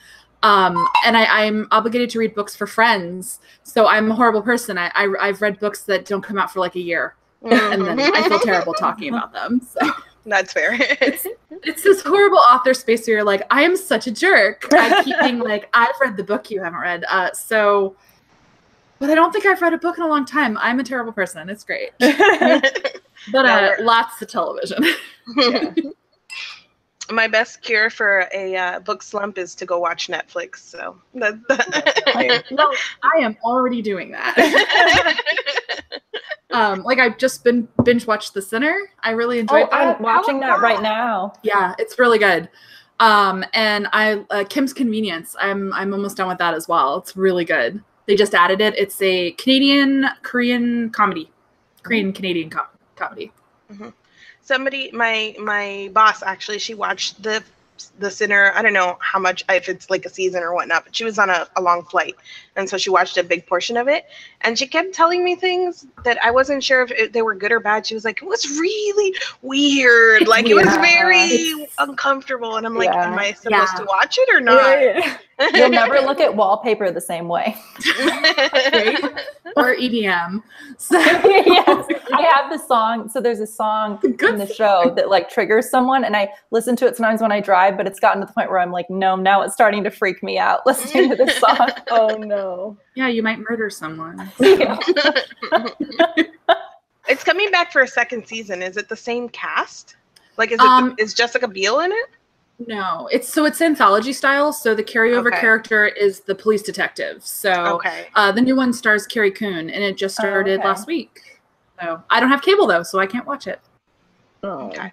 You'll get there eventually. Yeah, I'm always a season behind on the Americans, so that's actually I really want to watch the final season, and I can't. Because it's not on Amazon. Nicole is freaking out because she can't say anything right now, but she loves the Americans. That is one of my all-time favorite shows. Look at her. She wants to talk about it so bad. Can we hear her? No. It's been the big technological issue. Oh, gosh. Yeah, no, the first thing I did when I finished my last revision, I'm revising again, it never ends, is I watched season 6 of The Americans. That was my reward. So. What are you working on right now? The same book. It's my second book. It'll be done eventually. Yeah, writing's hard. It's great. No, I have like publishing's most effective editor, which is efficient editor, which is annoying but great. She gets me edits in 3 weeks, so I get 3 weeks off, and then I'm back in the book. So I've been working on it since January. I'm so tired. Yeah. But I don't want it to suck, so I have to work on it. Yeah, it'll pay off, right? That's the whole thing. Maybe it's less bad. It's less bad. That's the first draft would have been embarrassing if they published that. So. And like having, Go ahead. No, go ahead. Well, I just think having done it on deadline, now I know how some really terrible books get published because I strongly suspect they publish first drafts because they run out of time. Oh, my publisher. I got an extension and I got bumped, and it's great that they did that, but they don't do that for everyone. Some people are in a really tight, like the big famous books, they have to have a book a year. Mm-hmm. So if you've ever wondered why a book falls on its face, that might be why. Yeah, I've had discussions with people about that, about how when authors start having to put out a book a year, like not every author can do that. Like exactly. There's some authors that thrive under that and do just fine, and there's some authors that you're like, ooh, when you started doing a book or even 2 a year, it didn't go so well. Or you're like managing 2 huge series, or like multiple series that you're just like, oh, maybe if you focused on the one. Yeah. Maybe. Sorry, my cat knocked my mic over, so if you heard a loud noise, that's yes. I thought it was Nicole. And my water. I thought it was a good sign. I thought Nicole was I thought it was sound coming through. This sad. I wonder how many different headsets she has. I know. I keep seeing her use different mics. I'm like, one of these is gonna work. Okay, somebody said, what session are you all most excited to see come to fruition finally? I guess at BookNet Fest, if there's a session you're super excited about. It'd probably be a question for us too, since we know all the sessions. Yeah. You can pick one you're on. Right. I feel like we're the ones that are going to know a little bit about. I mean, the thing about planning this that we've kind of talked and touched on a lot too is like we have made this an event like that we wanted to see, and talking about things that we feel like weren't talked about at other events as much or at all. So I feel like all of the panels we're really excited for, because it's things that like we definitely like each year we're trying to expand, not just do like 101 type topics. And some years there is going to be more 101 if it's the first time we're covering that topic, but then as years go on, diving further and further into it, having those more almost like niche discussions. So I feel like all of the panels that we've put out this year are things that last year we were like, we want to do this, but this year has to kind of be a beginning year, and we need to dive deeper into it as the years go on. So I feel like this is just the result of that and those discussions last year. I think go ahead. Sorry, I'm looking forward to the Instagram workshop because I need that. Yeah. Instagram is really hard. It is. It is.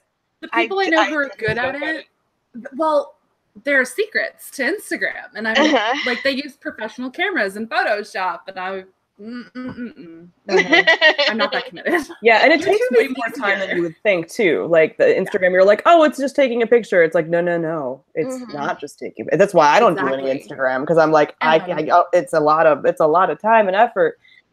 So yeah, I think learning their secrets is going to be very fun. And writing captions on your phone is really annoying, and I don't want to do it. Yeah. So Yeah. I think last year we heard a lot from people about wanting to do some sort of mental health panel. And so I'm really excited for them. I'm not even on it. I probably won't even get to see it until the footage afterwards. For it. I know, but we have a mental health and fiction panel this year that both Katie and Sam is moderating it. So I think it's going to be really great, and I can't wait to watch it after the event is done. Yeah. I'm personally like really excited. I mean, I'm excited for all of them, but the one that I think I'm most jazzed for is the, what did we actually end up naming it? Alternative storytelling. So the stuff about, it's basically me being able to talk about Mass Effect more. I mean, the story of my life. But it's basically being able to talk about other media and different forms of storytelling beyond books, because there is so much crossover of people. Like we've been talking a lot about TV today. Yeah. I mean, there's just all like, if you like stories, you like stories in a lot of different forms of media. So kind of having that discussion. And I think that's a panel that'll also expand as years go on, because I think there is so much of, we're talking about stories in so many different ways, and just also being who we are as creators, and Madi having a whole like other platform where she talks about all the media. Like, it's very fitting that we want to talk about media in all its forms as well as books. So that's the one I think I'm really excited for the most right now. And I better head out because I already stayed 30 minutes longer than I said I would. And I have to be somewhere at 8, so I'm already going to be late. But you look great. Exactly. I know, that's why this worked out when you said you were like, we're going to do our makeup. And I was like, I have to do my makeup anyway, so this is perfect. It's awesome. Yay. Right. See you in like 20 days. I know, it's going to be so soon. Thanks for having me. Yeah. Bye. So yeah. All right. I think Nicole probably gave up or just trying something else. Right. She's trying to find something that's going to work out for the technology. So yeah, is there a certain perk we should talk about with the Indiegogo that's like really awesome that we can mention? I know we've gotten a few donations while we've been in here, so thank you guys if you've donated to the event, because like we said, it's an undertaking. So we're really trying to get those audio video costs so that we can hear everybody at the event while they're speaking. Yeah. And we don't have any kind of audio difficulties like we're having right now. AV is always way more expensive than people think it is. Definitely. Because I've done budgeting, like not the actual budgeting, but I've looked at the budget for the convention and it's brutal. And they're like, we're giving you a 15% discount. And you're like, but it's still really expensive. Yeah, definitely. And it's like a price gouging thing, because it's like, here's the one person that you can work with at the event, and these are their prices. So do you want microphones? And you're like, I guess I need them. Like, I don't have any other option. So and then you're gauging like, how large is the room? Can we get away with one mic?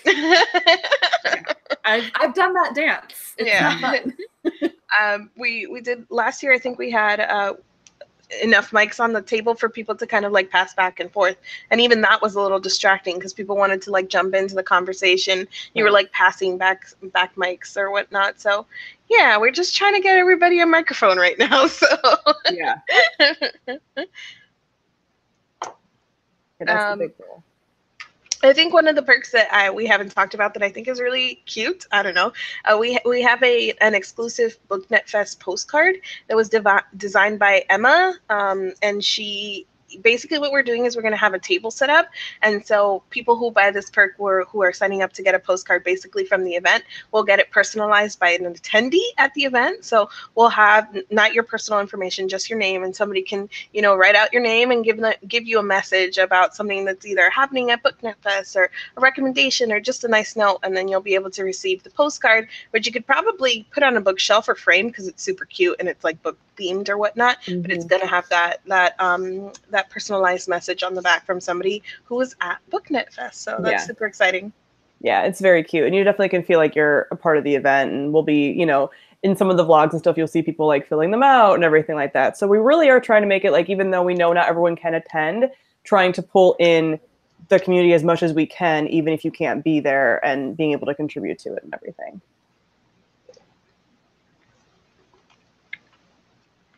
Just kind of going through and see if anybody's asked anything we haven't asked or answered yet. We just got a question about when is the meet and greet, and that is the morning.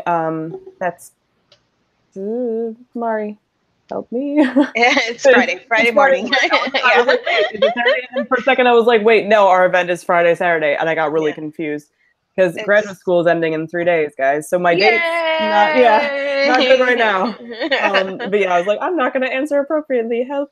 So the meet and greet. I think we have one more slot left in the meet and greet? One more slot for the meet and greet left, Yeah, so if you haven't bought your BookNet Fest ticket yet and you haven't decided on whatever, one slot left, and we have to close it off at that point. So that's meeting capacity. So if you want to do the meet and greet, and that's just a chance to hang out with all of the creators. Again, like we said before, it's an event where everyone does get a chance to talk and communicate, but sometimes it's like having everyone in the room at the same time might not happen again.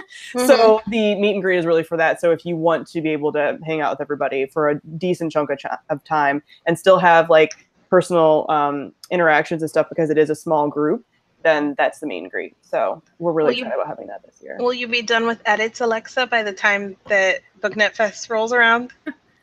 My deadline is September 6th. So, yes. It's going to be really funny. I'm going to Universal on Wednesday, and then I have to turn it in the next day. Okay. And then you get to celebrate all along the event. Right.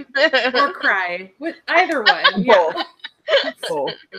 No, I'm being dramatic. This revision's fine. The last one almost killed me, though. This one's a normal revision. The last one, I rewrote a lot of the book. So. Oh, gosh. And I hate drafting. So it was like drafting. Oh. Hello. Oh, no.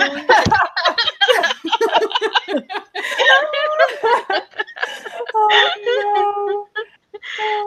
Oh, this is the saddest. It is really sad. Are you using Chrome? Hello. There. Hello. On my phone. Yes. I really gave up. But at least you're here. You are here.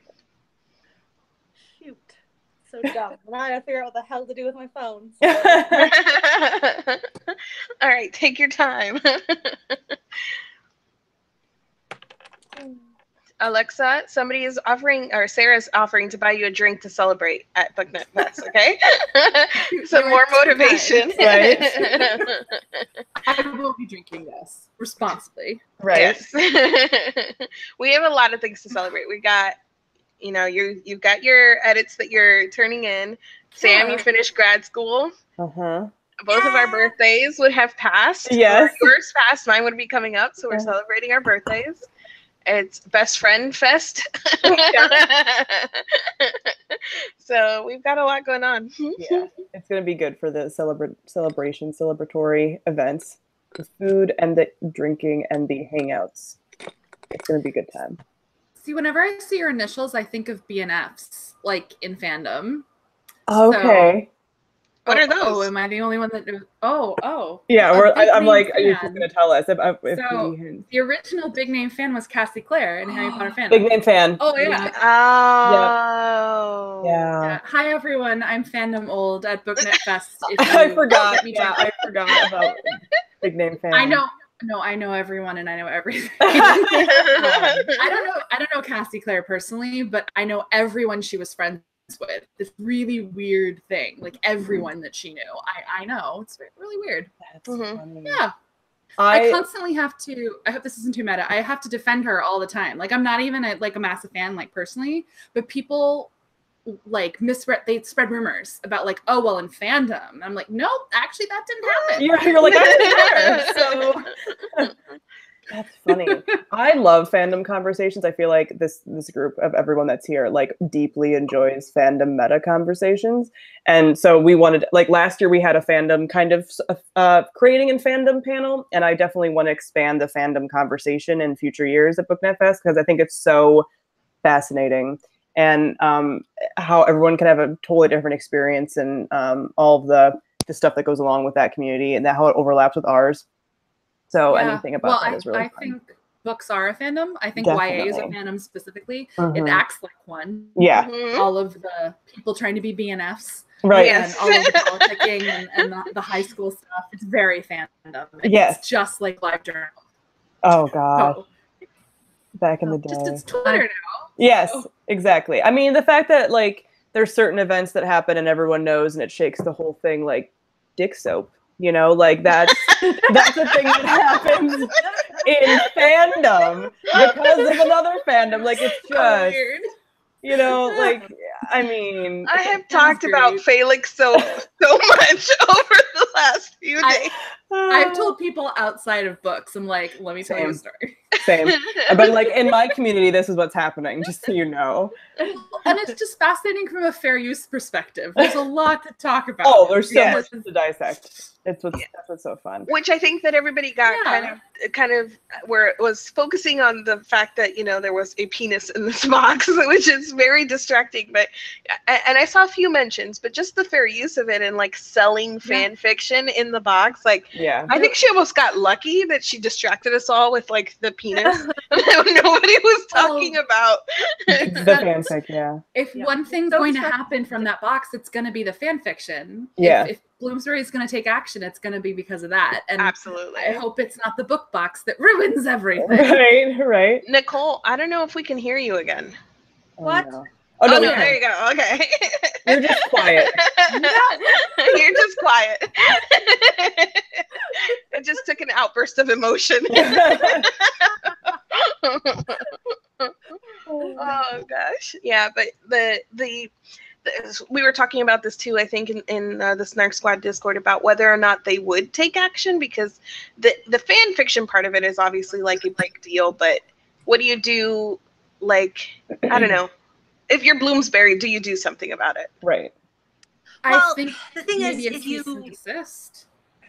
Yeah, but you also like create a situation where the number of people that you potentially have to take action, like when you start getting into this fair use question, I had a thought in the middle of moving myself. Do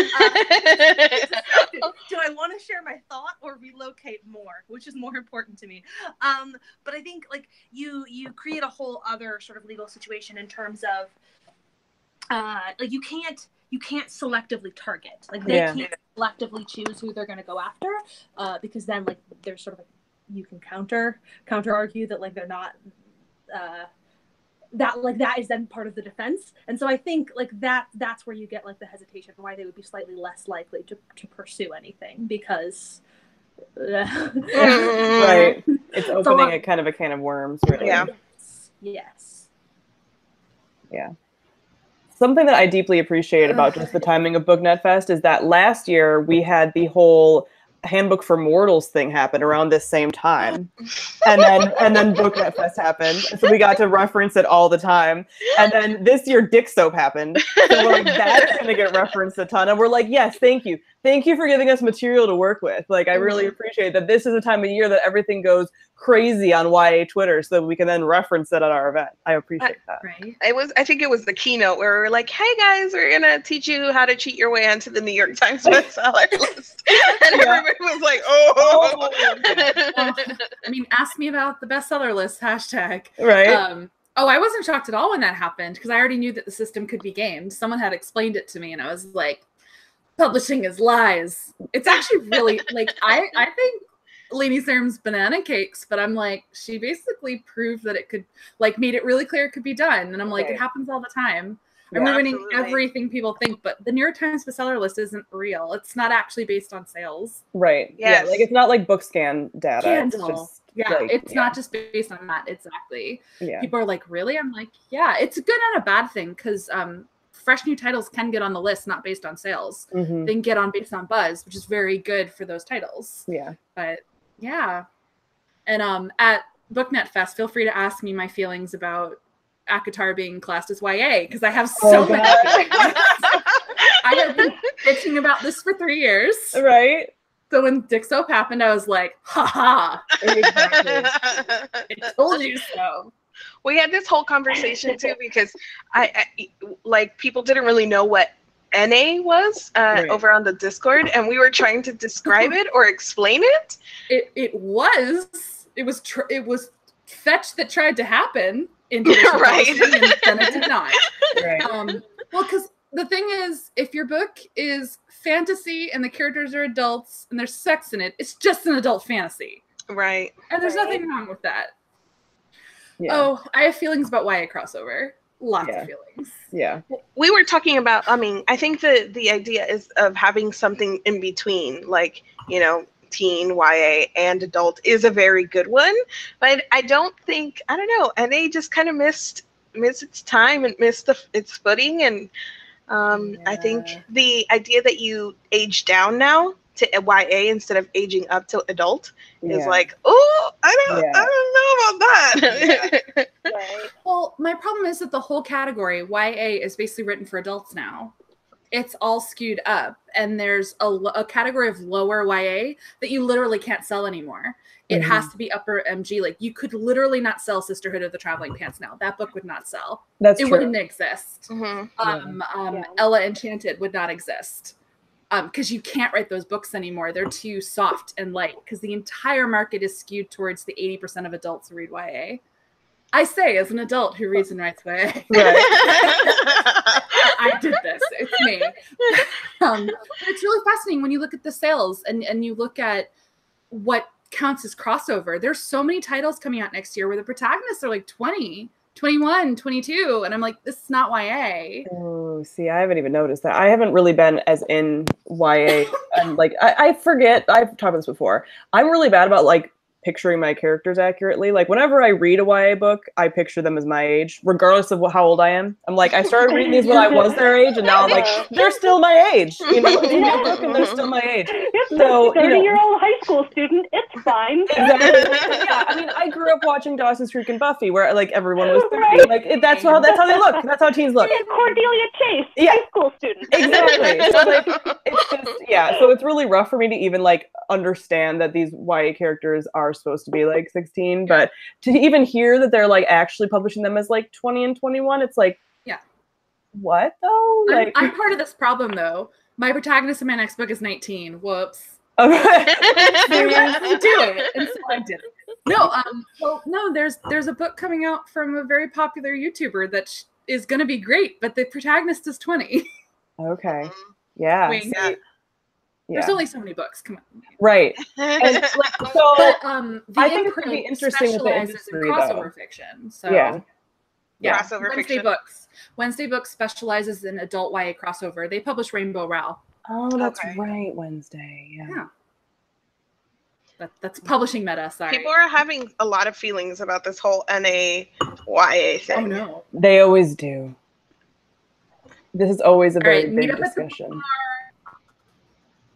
I mean, maybe next year BookNet Fest will have a whole discussion about like where the industry is going, because I feel like right now it is very like a lot of stuff is changing because of how popular YA has been for so long, and all of these discussions. So I think that in the next couple of years there is going to be some more like kind of figuring out it's not the genres, because that's not, but like the age categories kind of, and what we're doing with that, because there has been a lot of discussion about this over the last few years, and kind of like what are the responsibilities of the authors and the publishing houses and the fans and like all of that.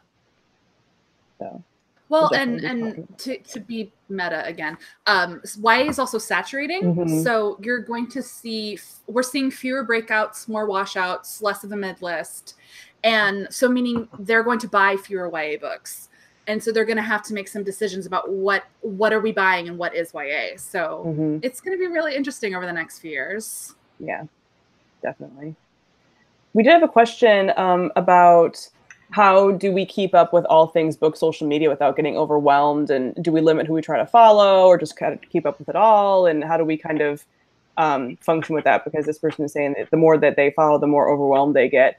And I can definitely appreciate that because there is constant conversation happening, and sometimes like, you know, people, not to bring up dick soap again, but people like people woke up and all of a sudden their whole thread, like their whole Twitter is about dick soap, and it's like, what? Like, it moves so fast.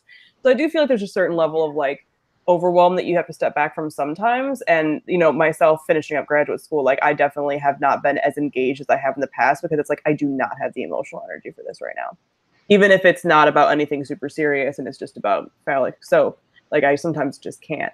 So I feel like I do limit my consumption sometimes of social media stuff, but I also find social media very like, it's self-care and it's not. And so it's kind of like you want to be engaged in those conversations, but sometimes you can't. And like, but pulling back too much is actually detrimental to your mental, like, so what do you do with that? But I definitely don't feel guilty about if I need to cut certain platforms out, or if somebody's content is no longer helpful and is actually more detrimental to me, then I get rid of it. And that's not something I feel guilty about. I think that for me, it's all about like, I feel bad sometimes, especially on Twitter, because I don't follow a ton of people on Twitter, but I think that that's how I manage that, is that I've curated my Twitter feed into a way where I feel like I'm following people where I heard about dick so pretty early on because I'm just following people who are in the know. Like I got messages about it. So people, like I'm following people who are in the know, but I'm not following so many people that it gets overwhelming. And I do sometimes feel a little bit bad about that because I never want to be the kind of person that is disengaged from the community. But I think Twitter specifically, because it is so high volume and it is so fast, it's something that I need to do for my mental health is just make sure that my feed looks like what I want it to look like, basically. So I freely mute, I block, I follow who I want to follow, and I just make sure that I'm getting what I want to get in that feed.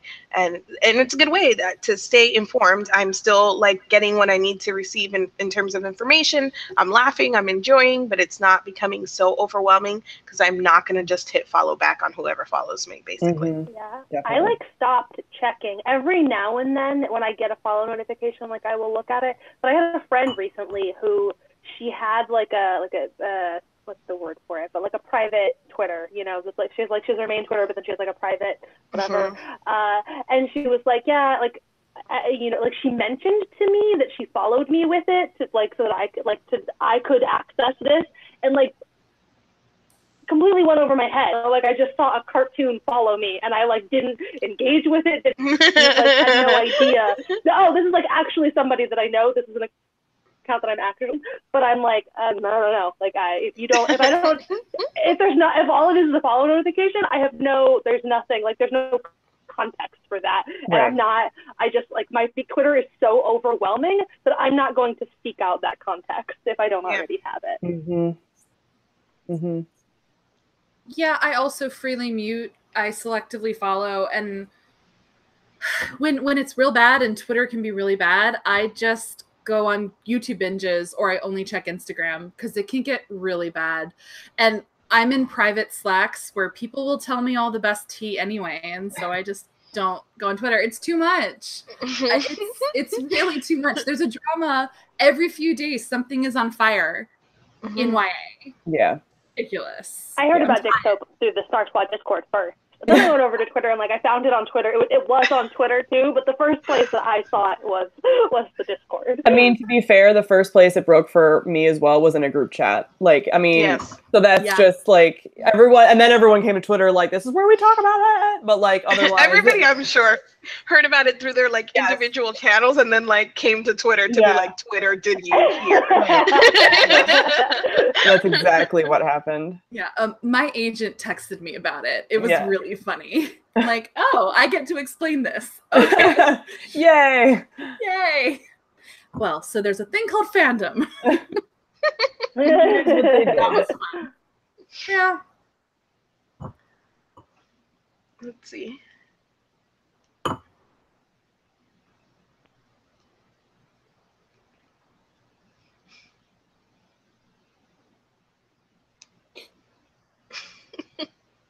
I'm just looking. I probably shouldn't give this person attention, but they just called me chubby. So I was just spending my time like reporting for harassment and like putting them in timeout. So that's okay. That's what I was like. I'm just over here moderating. So as she sips her calories. Cheers, everyone. Yep. That was jerk. My be on a thing about moderating comments, and it ended up being really good and super fun. But going into it, I was like, I don't even know what I'm gonna say because my policy is block it all. Like, no, bye. So. And I mean, you get so much more of this. So I know professionally, I don't know if you want to talk about this, but you know, you work for a channel that has millions of subscribers. So like, I can't even imagine. I have so much like less subscribers, and like sometimes the things that I get in my comments is like, oh my gosh, what are you doing? So I can't even imagine like what you deal with. Yeah. Banned words lists are your friends. That's like rule number 1 is get yourself a good banned words list. It's very important. But also like it helps for us. Last year I was also like on it, like a face of it, and that was like a whole other level of difficulty because usually I'm not. More often than not, I'm moderating comments and like all of the terrible things about, and I think that makes it a lot easier. Like it doesn't make it any, like, it's clear that these people are being, like, mean and terrible, but it is, like, much easier for me to look at that and be like, no, you're mean and terrible, bye, in a way that, like, when somebody's saying something about me, like, you have this second guessing moment of, like, oh no, is this a legitimate criticism? No, right. no, like, this, like, rando who just called me a bitch, like, this is not a legitimate criticism, like, right. No, I'm not censoring anybody, like, bye, but it is so much easier to do that when it's not about you. Yes. Yeah, definitely. I haven't even really, like, since being in, like, the last, like, year or so of grad school, I've definitely been responding to my own comments less. Like, I still respond to them, obviously, because I'm not awful, but I respond to them less because I'm like, I can't get on here right now and see something stupid said about me when you don't know me, because I'm just going to be so mad about it. Like, so, and Right. it's just stupid because it's like, I know that that doesn't matter, but, like, I get a lot of critiques about my speech, and I find that, like, so just, like, you literally can't change how you talk. Like, I mean, I can't do anything. It's okay. I get that one a lot. Yeah, and I'm just like, Like, that's men really who shitty. comment on the way you speak. Yeah. It's Yeah, and so I'm just like, I'm gonna not even engage with my comments right now, which sucks, because it's like I can't engage with the 90% good comments because the 10% shitty comments are, like, so infuriating and so, like, emotionally draining. So that's fun. I think people don't even realize sometimes, like, for me, I literally have, like, probably a whole entire folder of bloopers that's just me pausing what I'm saying and listening to how to pronounce something to make sure that I'm saying it correctly. Yeah. And it's not even just, like, author names, but it's, like, words, because I'm constantly second guessing myself. Because not only am I recording this and putting it out, and people, I don't know why they love to criticize how you pronounce things and how you speak, but also, you know, English now is my first language, but I grew up in a family that speaks primarily Spanish, and English was my second language when I was growing up. So a lot of times I'm like, is this English, or am I doing? And then people are criticizing or making comments without realizing, like, I know I have all of this baggage. I don't need you to like bring this up, but they. I don't know. I just don't understand that particular. Like, people are like, "Did you realize that you said this?" Like, yeah, I edited this video. I realized, like, that's always my response when people are like, "You say like a lot," and I'm like, "Yeah, I fucking edited the video." Like, I hear myself. I know it's annoying. I can't change it. So deal and just stop watching me, because I say it in every video. So it's the worst. I separately, but if you are looking up how to pronounce things, howjsay.com is the greatest thing in the whole world, and I want everyone. I wish that How Jay Say. It's really great. J, just the letter J. It's this British man who just sits in a room and he records himself saying every word. It's fantastic. Crash Course relies on it all the time. Every now and then we come across like a very obscure sciencey word that, like, isn't on How Jay Say, and we're like, oh, we're about to guide. So take your best guess. Like, this is gonna be it. But, like, howjsay.com, super rad. It's awesome. This British man who says every word. But also, okay, when there's, like, a difference between, like, British and American, this is the best thing with How Jay Say, when you get a word where there's a different pronunciation, because he'll say the word or American, something that sounds fucking stupid. We're wrong. No way. We're bad. We're wrong.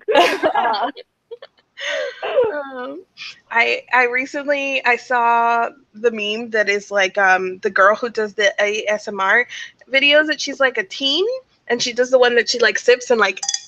Have you guys seen that meme? Yeah.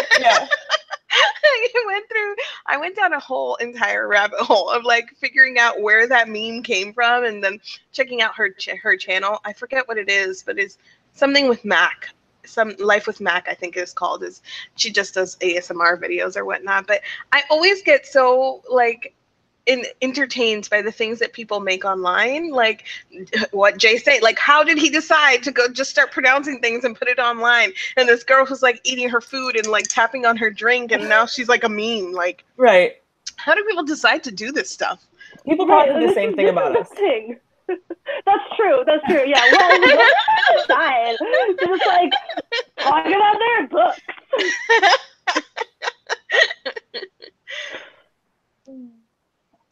also been super, like, since we started doing podcasts, like, very aware of different things that I say now on the podcast. And I got so called out today by a tweet that I saw that was like, when women say something that I add, like, to the end of my sentences, like, I don't know if that makes sense. I don't know if that makes sense, or something like that. And they're like, okay, stop qualifying yourself. Like, you know, just basically, like, you don't need to just state your opinion, but I do it all the time on the podcast. Like, I don't know if that makes sense. If that makes sense. Like, Yeah. Yep. I noticed too in in work emails and like professional emails, I'll be like, just asking or just something. And it's like, I've seen that before, is like, stop saying that you're just doing it. You're doing, you know, and I would have to be like, oh, but women apparently do that more in like professional settings of like, I'm just, and it's like, you don't need to, but. No, you're just say it. Ask the question, say the thing. Yeah, right. Yeah. But it's hard. It's hard to break out of those habits. Yeah. Okay, wait, sorry, not to take it back to How Jay Say, but I'm going to take it back to How Jay Say. There's a page, if you go, and it's like the newest, because he's still updating it. So like, if you still, anything that's new is like a weird word. So like, I don't know if you can hear it. I don't know.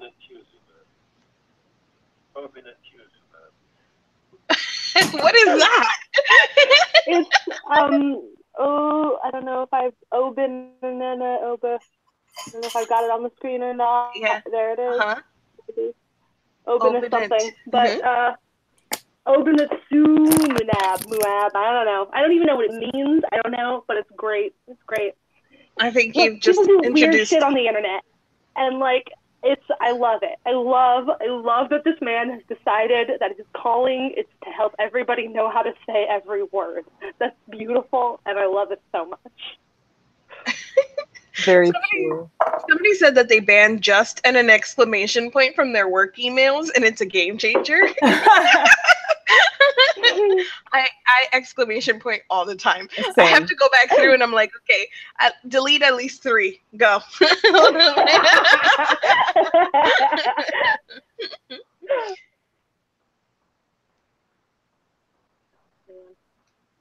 I should definitely employ that with my work emails. I just finished that off, so. Oh. My dad saw me watching a clean with me video, and he was like, why are you watching someone else clean their house? Those are also very enthralling. I started watching them as well. And it's like Southern Housewives.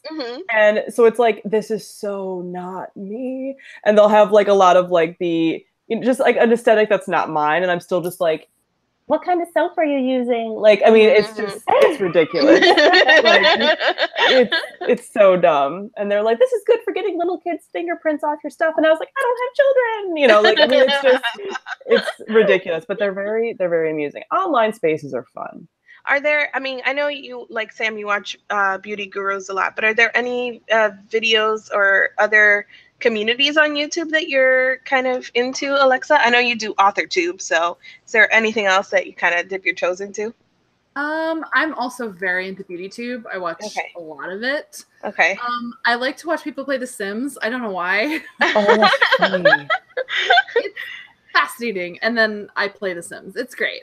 And I love video essays and film criticism. I like watching kind of that cultural commentary stuff. So yeah, I love beauty gurus. Not like this. Drama channels. Drama channels. I am waiting for them to discover YA. I'm waiting. Oh God, please don't send them our way. They're the worst. I'm not going to be the one that sets off the bomb. No. But it'd be great if they found us. There is a little bit of crossover because there's a drama channel like Peter Mon, who also is part of. He does BookTube. He does. So he does both, and I'm like, he's gonna be the leak. Like if they're gonna come through him, and I'm really fearful because I don't do like what's the guru gossip or anything, but I do follow a Reddit beauty guru discussion board, which is not as vile as guru gossip, but still can be vile.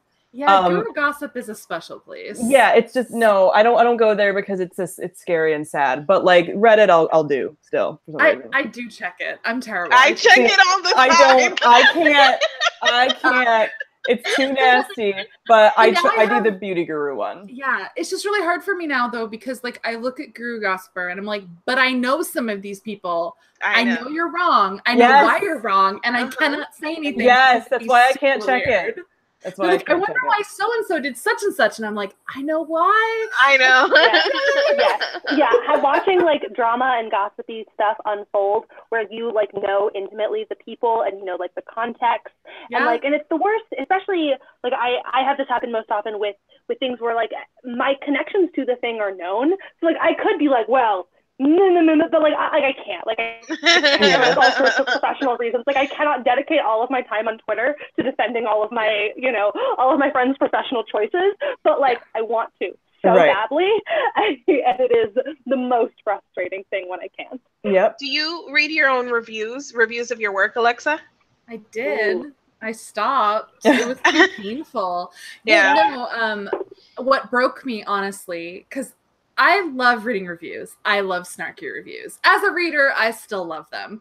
But my #1 topped pin review on Goodreads is by the #2 reviewer on Goodreads, who is famous for hating things. Mm-hmm. And it's a 1-star review, and it broke my spirit, and I haven't gone back. Okay, that's fair. It wasn't even a terrible review. It could have been worse. It did not personally attack me. When? Yeah, I was just like, I'm done. Okay, bye. Yeah. It's fine. I always imagine like because I am in our friend group, I'm one of maybe like 2 who actually does check like Guru Gossip for BookTube and stuff, because I'm one, probably because they don't mention me that much. I'm small enough that it's not a big deal. And when they do mention me, I think it's really funny, especially because it's like usually like one thing that I said and they took it out of context, like it was like 2 years ago, and they're still like, but we hate her for it. And I'm like, it's like fine. So I always imagine like that if I wrote a book, that I would be the kind of person that read my own reviews. But I don't know, I guess until you're in that position, you don't really know. And it could reach a point where, yes, something like breaks your spirit and you have to be like, I can't do this. I'm going to go back. I'll be honest. Like, I will never stop reading my reviews. I'm just on a hiatus. Like, I stopped 2 weeks after my book came out. I was like, okay, I've had my fill. It's great. Yeah, I'm done. Well, and I feel like the hardest part too is knowing that like that's another space where like you cannot engage with all of it. Like it's not like you can you can't be responding to these 1-star reviews. So like what is I feel like there's a level of that is just like what's the point? Because there's like you read that and your immediate impulse, I don't know, my immediate impulse at least would be like, well, here's what you misunderstood, but you can't do that. Like that's not an excuse. You cannot do that. So my main thing is there's so many where I'm like, I completely understand where you're coming from, but you can reread Jane Eyre. That is an option. Just say. I actually recommend it. Or the ones who are like, I hate Jane Eyre. Yeah, they're like, I hate Jane Eyre. I'm like, of course you hated this. Yeah. I'm not that original. It's very faithful. Very faithful. And then my next book, everyone who knows Jane Austen is going to kill me because I made so many changes. It's going to be great. It's going to be super great. So the people who were upset that you were too faithful, and then you're going to like just piss off the opposite end. It has no plot. I love it, but it has no plot. Persuasion is just dinner parties, walks, and feelings. That's all that happens. Absolutely love it. 100%. Yeah. I love it. So I followed the emotional story, but I had to give it plot. So I made a lot of changes. But yeah, the closest I've come to responding to a negative review, I did not, I don't think this counts, but some people did disagree with me and I respect their opinions. Someone commented on one of my videos and said, I didn't like your book. The pacing was bad. And I was like, okay. But I made a video about not tagging authors in negative reviews because it's just tacky. It is tacky. Some people were like, but you're now responding. I'm like, I don't think calling out a specific, like calling out a pattern counts as responding to a review, but you do you. Yeah. Like it really is just a PSA. Like you can post anything you want, but directly tagging the author is just mean. Like I can handle it. I'm gonna be fine. But I have friends who it legitimately like breaks their spirit. Yeah. Like they can't write. And I'm like, A, maybe don't be in this industry. But B, that kind of sucks that someone like when you're tagged in something negative, it's like they want to hurt you. Which just yeah, that's like a deliberate and intentional. They're coming for you kind of thing. Yeah. Yes. Yeah. Of course, with me, the joke's on them because I laugh. I think it's funny. I'm just going to like roll my eyes at how you don't understand Jane Eyre or whatever the thing is. So. Right. Yeah. I always get like, you know, when people criticize, let's say like if they criticize my channel or whatnot, there's a part of me that it's like, okay, like I make my channel based on criticizing other people's work. So there's a part of you that has to be like, well, do I have to be understanding about this? Like you are now criticizing my work about criticizing somebody else's work. I'm like, okay. But I think I mean, when people start to get like, you're attacking me personally, you're talking about like what we're talking about, like my speech or that I'm chubby. Or whatever it is, that's where you're like, okay, this is no longer about my work. Now you're just coming for me as a person. And I feel like that's what adding an author for a negative review is. Like, you're just coming for me. It has nothing to do about the review that you've released out into the world. Well, and it's the same thing with reviews. Like, a book is not an author. Right. And reviews that go after the book, like I said, I love reading them. I'm a terrible person. It's great. But it's when the rare review that does go after the author, that's when it crosses the line. Right. Like, I've seen some doozies, luckily not directed toward me. Thank God. I've been pretty lucky. It's been a thing. The thing that really kills me, though, because I lied. I have read some reviews since my book came out. Misogynist reviews drive me insane. Where the criticism is very rooted in internalized misogyny. And I just want to like reach to the computer screen and like shake them. Like it is totally fine that you didn't like that thing, but you are basically slut shaming my main character and I want to throttle you. That's happened. Yeah. Like examine your choices. It's the same thing like when it's fine that you are very upset that I didn't like your favorite book, but I mention this all the time, but my Ready Player One review, Jesus Christ, like sometimes I'm like, I just want to delete it because the people who come after are like, you just don't understand. It's always guys. No, like, just that review's amazing. I know, but they get so upset. Yeah. I watched that movie on a plane last week. And I was writhing the entire time. I was like, I hate everything about this. I still watched it. But I was mad the entire time. And I kept thinking of your review. Like, I won't read it. I refuse to read it. I won't do that to myself. No, do not do it to yourself. It's it was not worth so it. Bad. It was so bad. Yeah. Have you seen the Honest trailer? No, I haven't. It's very funny. They call out the hideous birthmark. And I'm like, oh no, so hideous. That barely noticeable birthmark. Yeah. Really hot young actress. Ugh. I would love to read Ready Player One written by a woman. She says it would never happen. We're too self-aware. You could do it. It could be you. No, I'm not interested in gatekeeping pop culture. But it would all be about Buffy. Like, if you've watched every Buffy episode, you can win the key or whatever. Oh God, I'll definitely. I win. Harry Potter.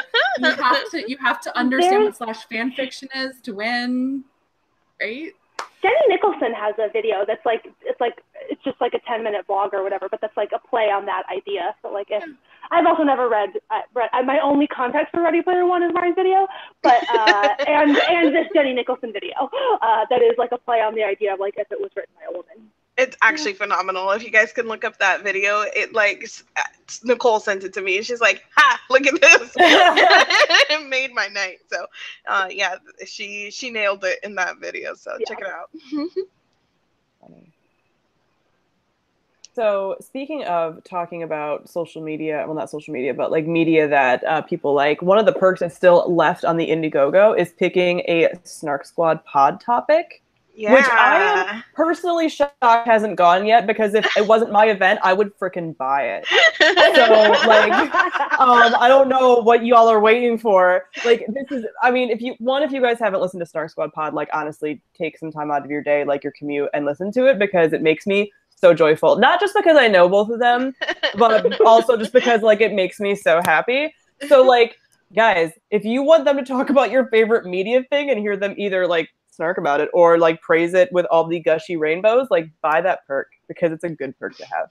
Because they would not let just anybody have input on the Snark Squad pod. To be fair though, you say talk about your favorite thing, and that would be my preference. Would be that somebody would say talk about your favorite thing. But the thing that we most often get on Twitter is please talk about this thing that I hate. Oh yeah. Please watch or read this thing that's bad. And we're like, no way. Right. I gotta watch or read something that's good. Right. That's like the people who are like, you know, like I love your Sarah J. Maas videos, your reviews, and they're like, you keep reading Sarah J. Maas. I'm like, no. Why do you want me to? I literally just have videos about how I do not like this, and they're like, please keep reading. Keep going. You know this thing that made you miserable and you super hated it? I wish you would keep going. Right. But if you donate to BookNet Fest, you can make up. True. But maybe that person will be very kind and they will pick a topic that you guys will love. I know. My personal favorites are like the Game of Thrones videos, or not videos, podcasts, because you guys both like love and hate it. So like you get a mix of both. Like something like that is perfect because it's like you can talk about the things you like, but also like talk about how much you like hate this certain thing or hate this certain character. So like something like that is like the perfect topic for a podcast because you get the full range of emotions. Yeah.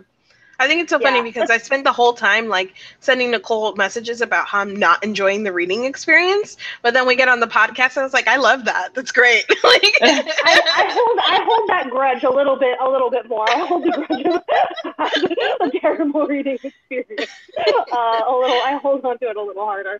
But I think that like that's also important too. There's like stuff that when we're going into it where we're like, I know somebody who loves this thing. Like, let's have them, because I don't know, like, I don't love this thing, so we'll get somebody else who can come be the voice of loving the thing. Right. Mm-hmm. Do you guys listen to the Worst Bestsellers podcast? No. Oh, no. You need to. It's my favorite podcast. Oh my gosh. All they do, they read best-selling books that are bad. That's the whole podcast. Which is a lot of them. Oh my god, that's amazing. It's so good. I have never heard of this. It's by two. Well, one's a librarian and the other used to work in a bookstore, but they're Fandom-y people, so they're my kind of people. Mm-hmm. But what I love is it started with Twilight, but they actually don't. I don't love Twilight either. But they're when they do Twilight and when they do 50 Shades, they don't shit on people who love those things. Okay. Just because like they're very feminist is the way to put it. So, there's a separate conversation to be had about like there's the books themselves that are bad for X, Y, and Z reasons, but then there's like a separate thread that is the way we talk about the books that are bad. Yes, and exactly. So I really appreciate that about the podcast. Like, but they go like, I mean, they read books by like, oh God, who's the conservative commentator who thinks he's a writer? You know the one. There's so many. Bill O'Reilly? Bill O'Reilly have a stupid fucking book. They've read Bill O'Reilly, and it's the other one who writes bad children's books. Oh God. I'm forgetting. And they've done like Scientology. They did Dianetics. Mm-hmm. And one of my favorite episodes is actually they did Nora Roberts, and they were like, turns out we love Nora Roberts. Fair. Now they love Nora Roberts.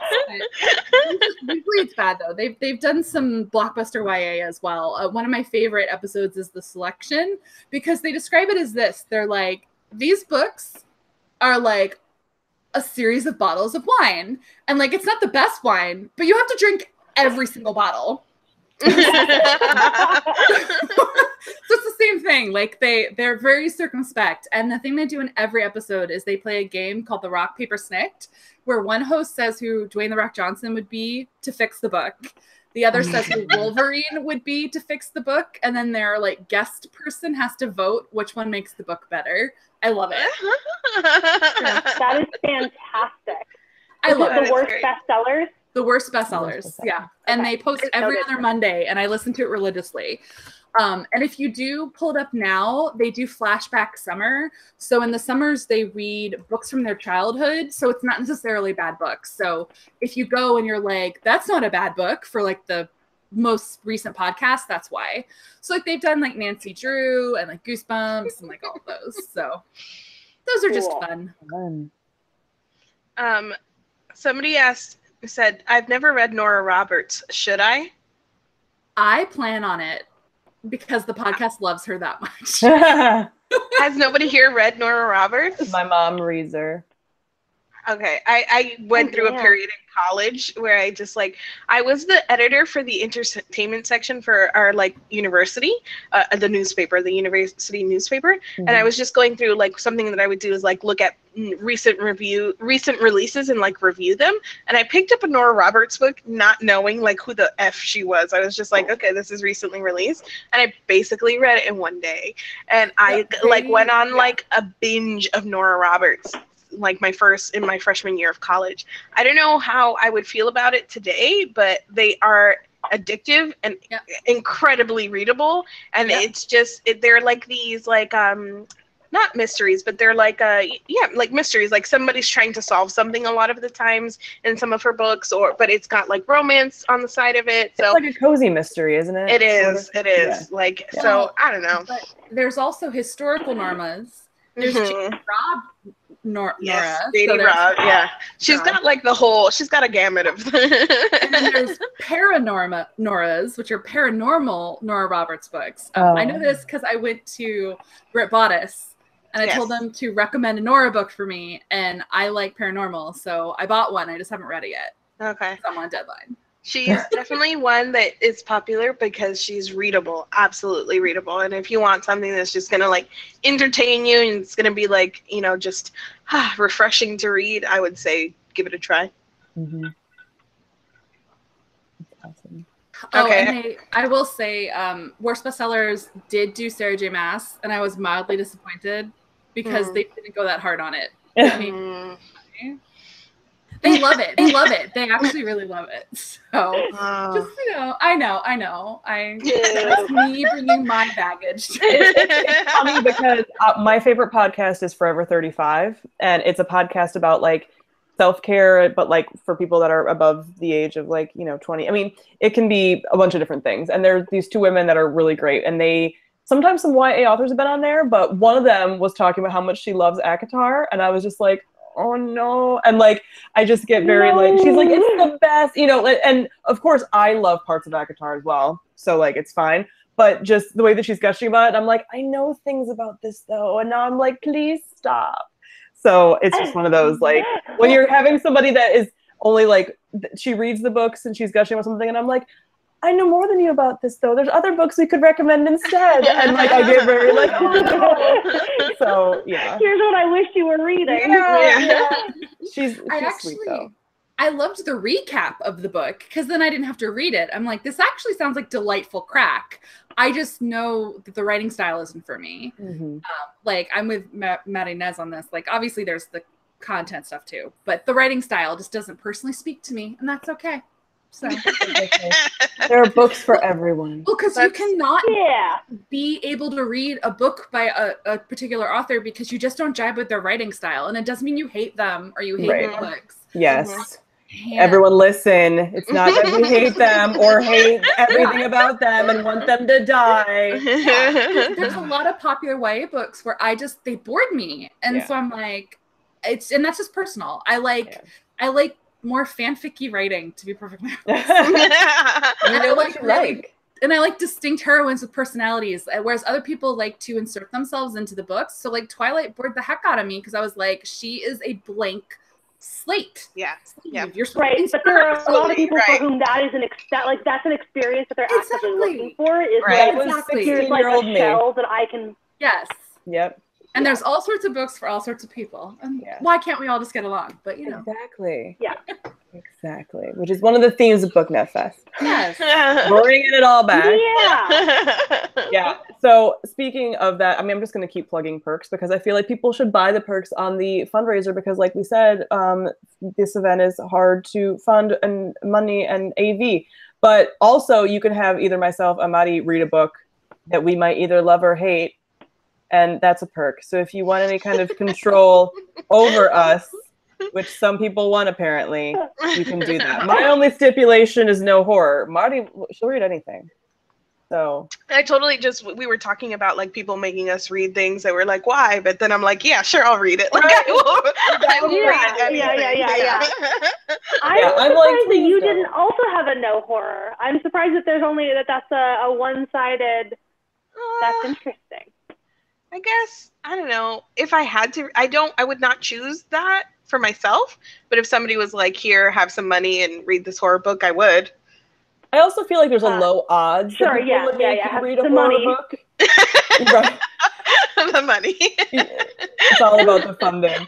But I also feel like people, if anything, they're gonna make you read a Sarah J. Maas book that you're gonna hate. Absolutely. Like, I mean, like, you know, so but for me, I'm just realistically speaking. Oh, I'm like in that slim chance that someone's gonna make me read something like that will literally terrify me. Like, let's just put that in there as a disclaimer. Like, that I'm gonna not, no matter how much money you pay me, just won't. I'm all about these podcast recs. So I haven't really talked about this like anywhere on Twitter or whatnot, but I am working now after BookNet Fest is done. All of my attention is going to be going to PodCon because I'm an event coordinator for them now. So I'm helping to coordinate PodCon, and my last few days has been like exclusively listening to podcasts, just like trying to catch up and now you guys are mentioning more, and I'm like, oh my God, I have more. I have more to listen to. They're so fun. Well, like, there's something about them. But it's also like PodCon in particular has multiple founders, and the founders all have multiple podcasts. So starting that job was here's like 19 podcasts that you're kind of like you kind of have like a professional obligation to have at least a rough understanding of what's going on. So, I know Alexa and I have talked about this kind of separately, but like feeling that obligation for like people that you meet that have written books. I mean, like, hey, nice to meet you. I have not read your book. Right. Right. And this is going to be you and like a bajillion people who have podcasts. I hadn't even thought about that. Oh no. Or even like at BookNet Fest, my whole spiel is like, you know, we're all getting there, and not everybody has seen everybody's channel, and that's okay. Not everybody has read everybody's blog, and that's okay. And there's even people that I will know you if you just tell me your Twitter username. But like connecting faces offline is, I don't know why it is sometimes so difficult to just take your avatar and put it into a real life person. So just being like mindful of that and like sensitive to people. Nobody's like trying to be like, I don't know you, but you know, just bringing that stuff offline sometimes is very difficult. So yes, definitely. Like it is not a snub. It is not like there's nothing, and it's like it's totally possible that I know all sorts of things about you. I just like I'm not making the connection. My brain is just not seeing all the links. Right. Well, and Sarah Jane and I were actually talking about this because I only recently figured out that she's like 5 foot. And I'm like 5'7". So like, and I always think of people as like my same height because that's what your brain does. Like your brain just pictures like people that way. So it's very hard, even with someone that I talk to on a daily basis, who I see often, but I only see from like here up.